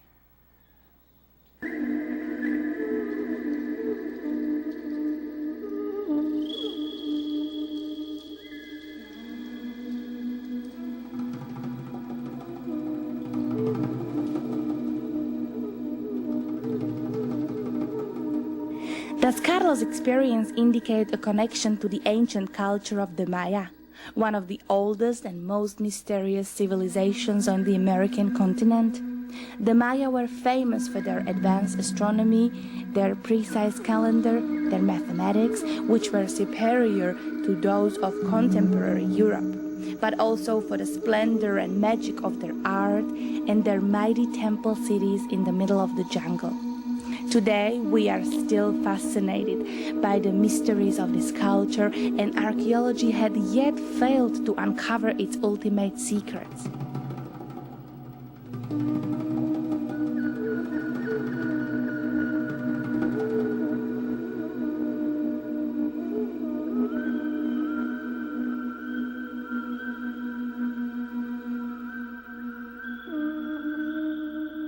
Several researchers speculated about a possible extraterrestrial connection. Indeed, the Mayan mythology mentions that sons and elders of the stars teach their people in ancient times and speaks of 400 young men who visited Earth and later returned to the Pleiades. Once a Mexican investigator and journalist, my good friend Jaime Musan, asked me to ask them where they come from. So when I was with one of them the next time, we were walking near Mexticla. I asked him, "Where are you from?" And he smiled at me and said, "Look, Carlos, I can give you the name of any star, any constellation, any galaxy. But what would this tell you? As far as you've gotten is your moon. So it makes no sense if I tell you where we come from, since you can't go there and verify." For me, this answer was enough, even though, when I was with them, I once heard them to mention a star named Maya, and when I looked into an astronomy book, I found out that there is, in the constellation of the Pleiades, a star named Maya. Maybe this is where they come from, but I really don't know.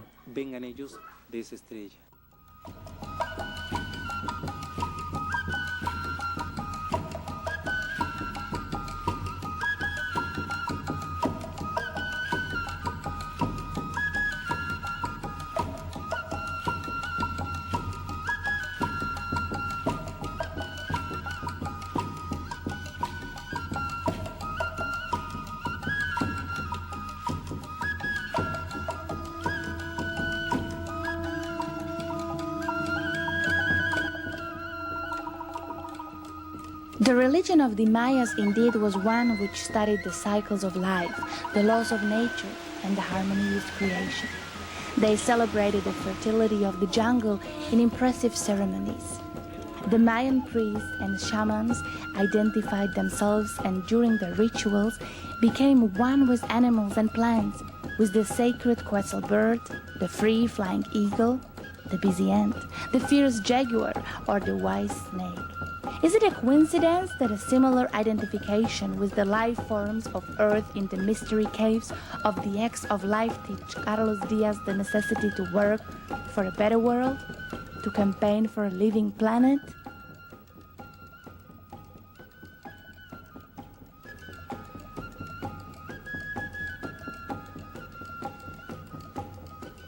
Después de eso, salí de la esfera o de este huevo de luz y pude entender que ellos han almacenado en estas esferas de luz muchísima información, no nada más de seres humanos, sino creo que de After entering these spheres or eggs of life, I understood that they store a great wealth of information in them, not just about human beings, but about all forms, all manifestations of life. They don't only store images, they also store senses. When you are there, you feel like an eagle, like a bird. I felt joy, I felt fear, and I have seen many types of environments: the sea, the ice, jungles, What I have learned from this is that every living thing is important for this wonderful planet. They also offered to show me what they have stored about the past of my own life, but I didn't want to know, because what I want to do is to go forward and to try to act with all the things I have learned to live this experience. I had experienced that there is a wonderful interaction between all living things, but this interaction went out of control.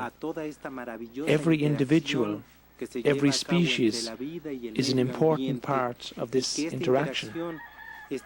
This is the reason why I want to share all this with the whole world, to invite the people to act in order to save the earth, to make it a true paradise for all living creatures, and to inherit our future generations a living planet.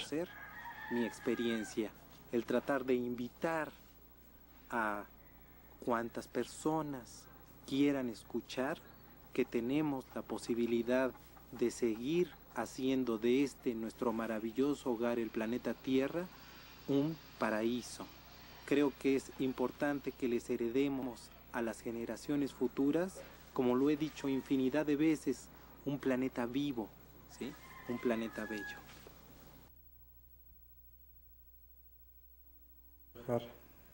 Al campo de fútbol y espero que se presente algo, puesto que la sensación es bellísima, es muy fuerte, y creo que aquí me van a hacer compañía estos dos buenos amigos.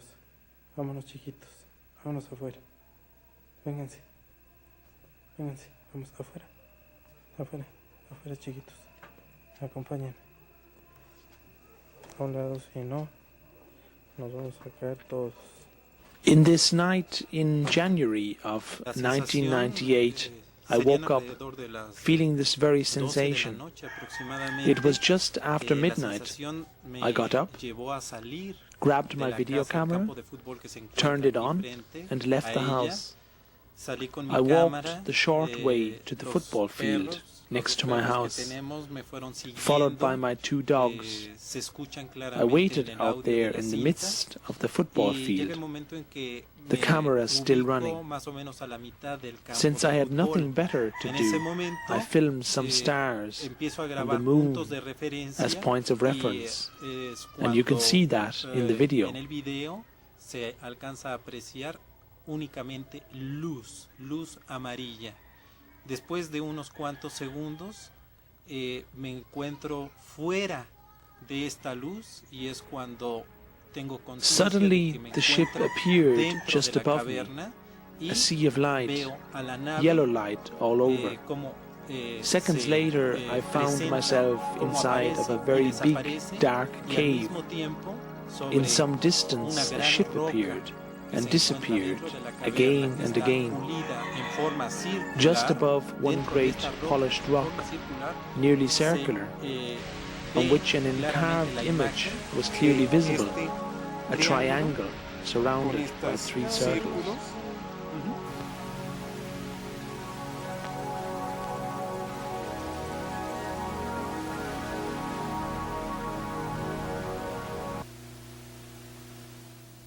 A sign? The same symbol appeared in July 1991 in a wheat field near Barbury Castle, England. Its origin, like those of others of the mysterious crop circles, was never satisfactorily explained. The triangle means the interaction between soul, body and mind, the harmony that should exist between these three states of a living being. And the small circles in every corner of the triangle mean the simple ring stands for nature, the circle of life. The one which looks like a wheel stands for movement. And the third one, the spiral, for the evolution of the consciousness of humanity, which in every mind grows like a spiral, and it altogether moves into a higher state. It was meant to teach me exactly what I felt. This is how my experience takes place. They don't talk to me much. They make me feel things and be aware of things. And that's how I've been learning.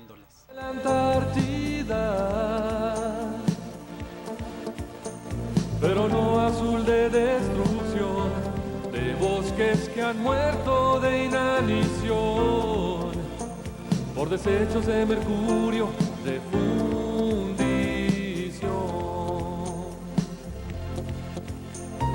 Blanco como garza cuando cruza los pantanos y blanco como espuma de las olas y la luna, blanco como estrellas que se pierden en la inmensidad.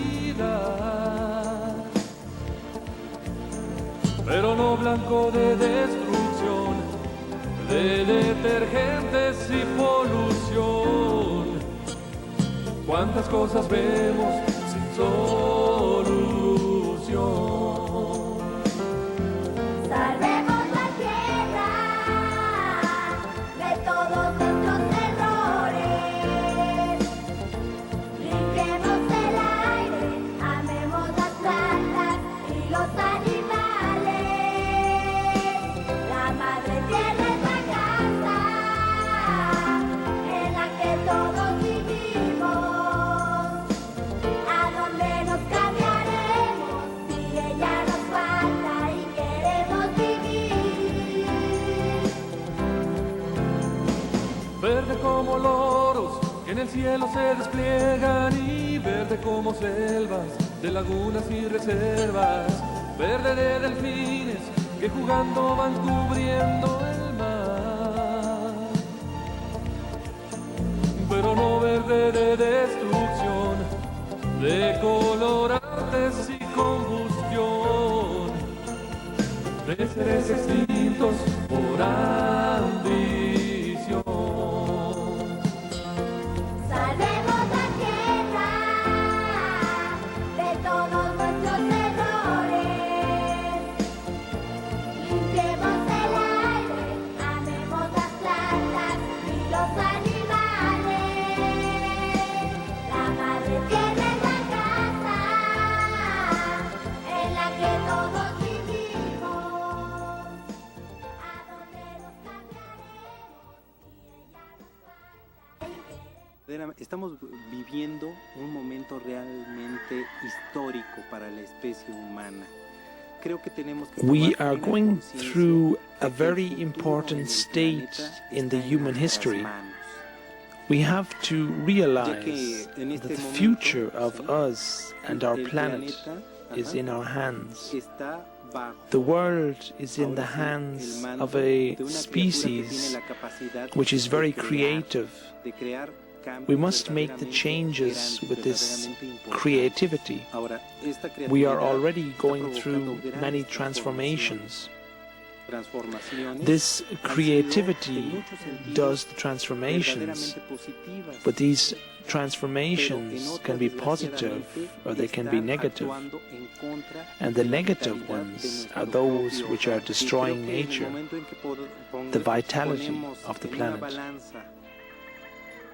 Las dos partes de la creatividad del hombre, nos daremos cuenta que está dominando más aquella que está acabando con la vitalidad del planeta. If we don't put into balance the positive and the negative things which we are doing with our own creativity, the negative side will get more and more powerful and destroy life on Earth. Lo maravilloso que es estar vivos y la maravillosa posibilidad que tenemos de actuar para poder seguir haciendo de este planeta un planeta vivo.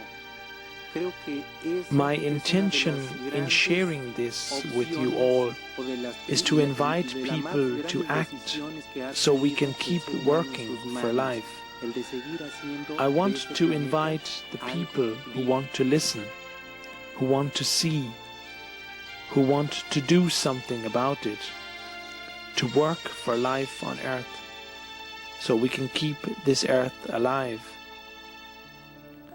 I don't share my experiences with the world to convince people of the existence of extraterrestrial life, but this experience has made me aware of the wonderful home we have. And I do believe that if we learn to respect and love life, the encounter with them will be inevitable.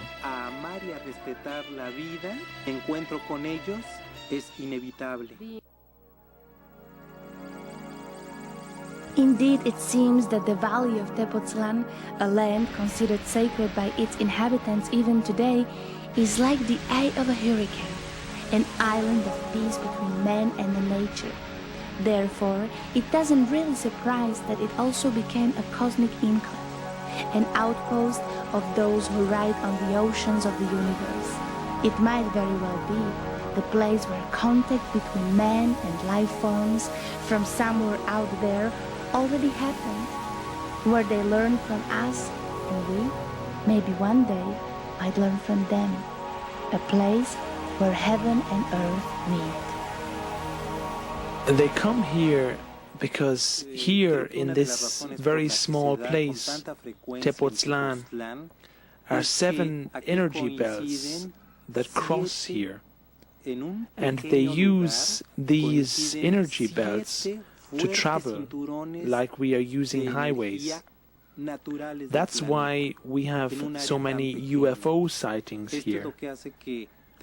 Therefore, it is so familiar to the people in Tepoztlan to see these objects, because they have been here since a long time ago, and for generations people in this place have seen UFOs over the hills. It's a very magical place. It's very spiritual, it's very beautiful. It has traditions of strong contact with the Aztec gods.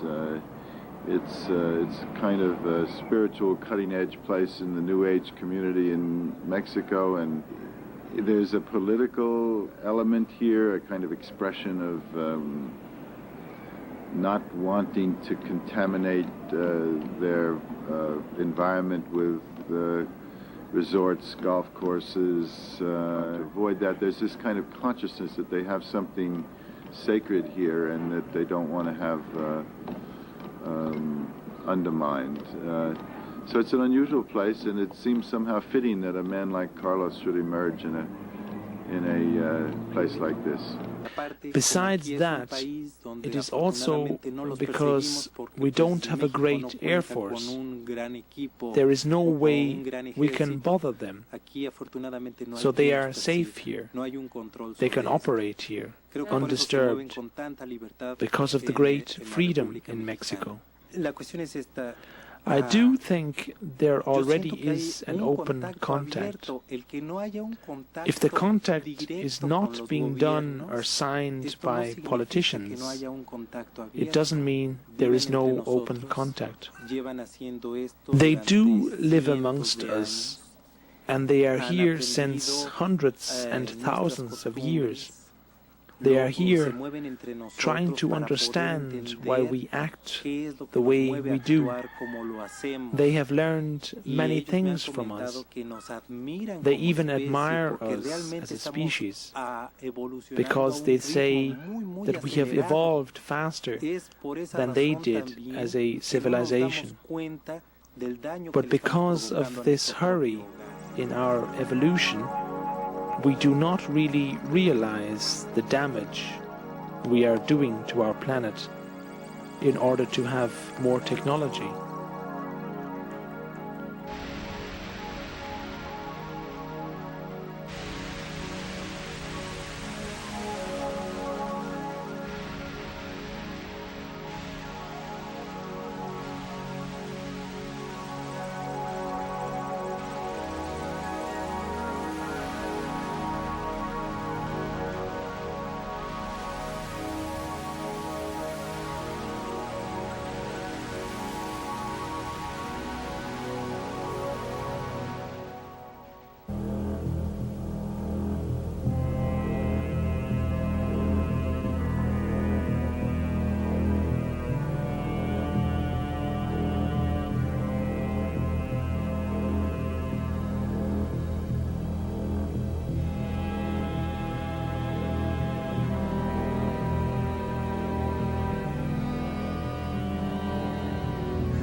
The activity of the volcanoes in Mexico and elsewhere in the world is just an answer to the aggression we are directing against the planet.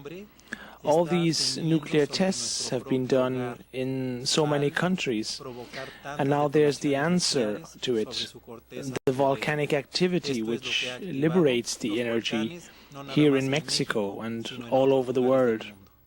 From 1991 up until now, many people have been reporting around the volcano activity of UFOs.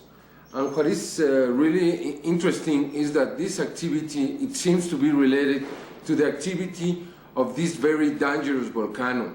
Many volcanologists think that this is the most dangerous volcano in the world because of its history and because there are so many people living very nearby this volcano. They were fleets with 5, 7, 10, 12 objects. We have even some pictures of that which prove very clearly that is true. Many other people say that these objects have descent close to the volcano and they have seen even extraterrestrials close to the chiefs. The sightings, every time we're going to have activity of the volcano increase. For example, as I said, in 1991-92, we found out that the volcano was active because there was so much activity. Then we have a lot of activity after the middle part of 1994.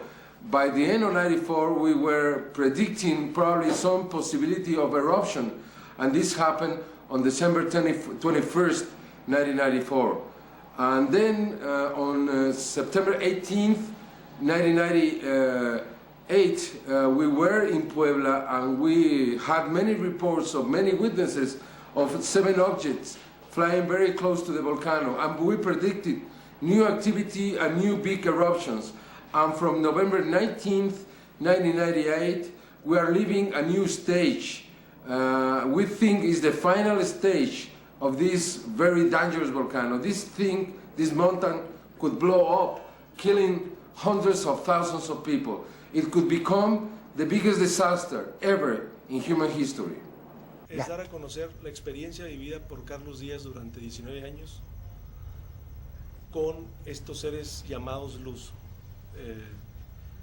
The purpose of the center is to make the material and message of Carlos Diaz available, material which has been collected for over 18 years now and has been verified by experts and scientists from all over the world. But it is also to help people which have seen for the first time a UFO, like me, as I was very shocked when I saw a UFO for the first time. The center wants to explain this reality to the people. Una necesidad o una inquietud que no se puede comentar con cualquier persona, las cuales no han tenido un acercamiento o un avistamiento de esta índole. Entonces, este centro va a recibir a todo ese tipo de gentes que necesiten de alguna explicación para poder hacer descansar a su mente de ese impacto que reciben la primera vez que ven un objeto no identificado. Afortunadamente hemos podido establecer una The center, the organization we are beginning to open, will let people know about the reality of the UFOs and help in the preservation of life on Earth. E invitar a la gente a actuar como ellos han aprendido a hacerlo en favor de la preservación de la vida.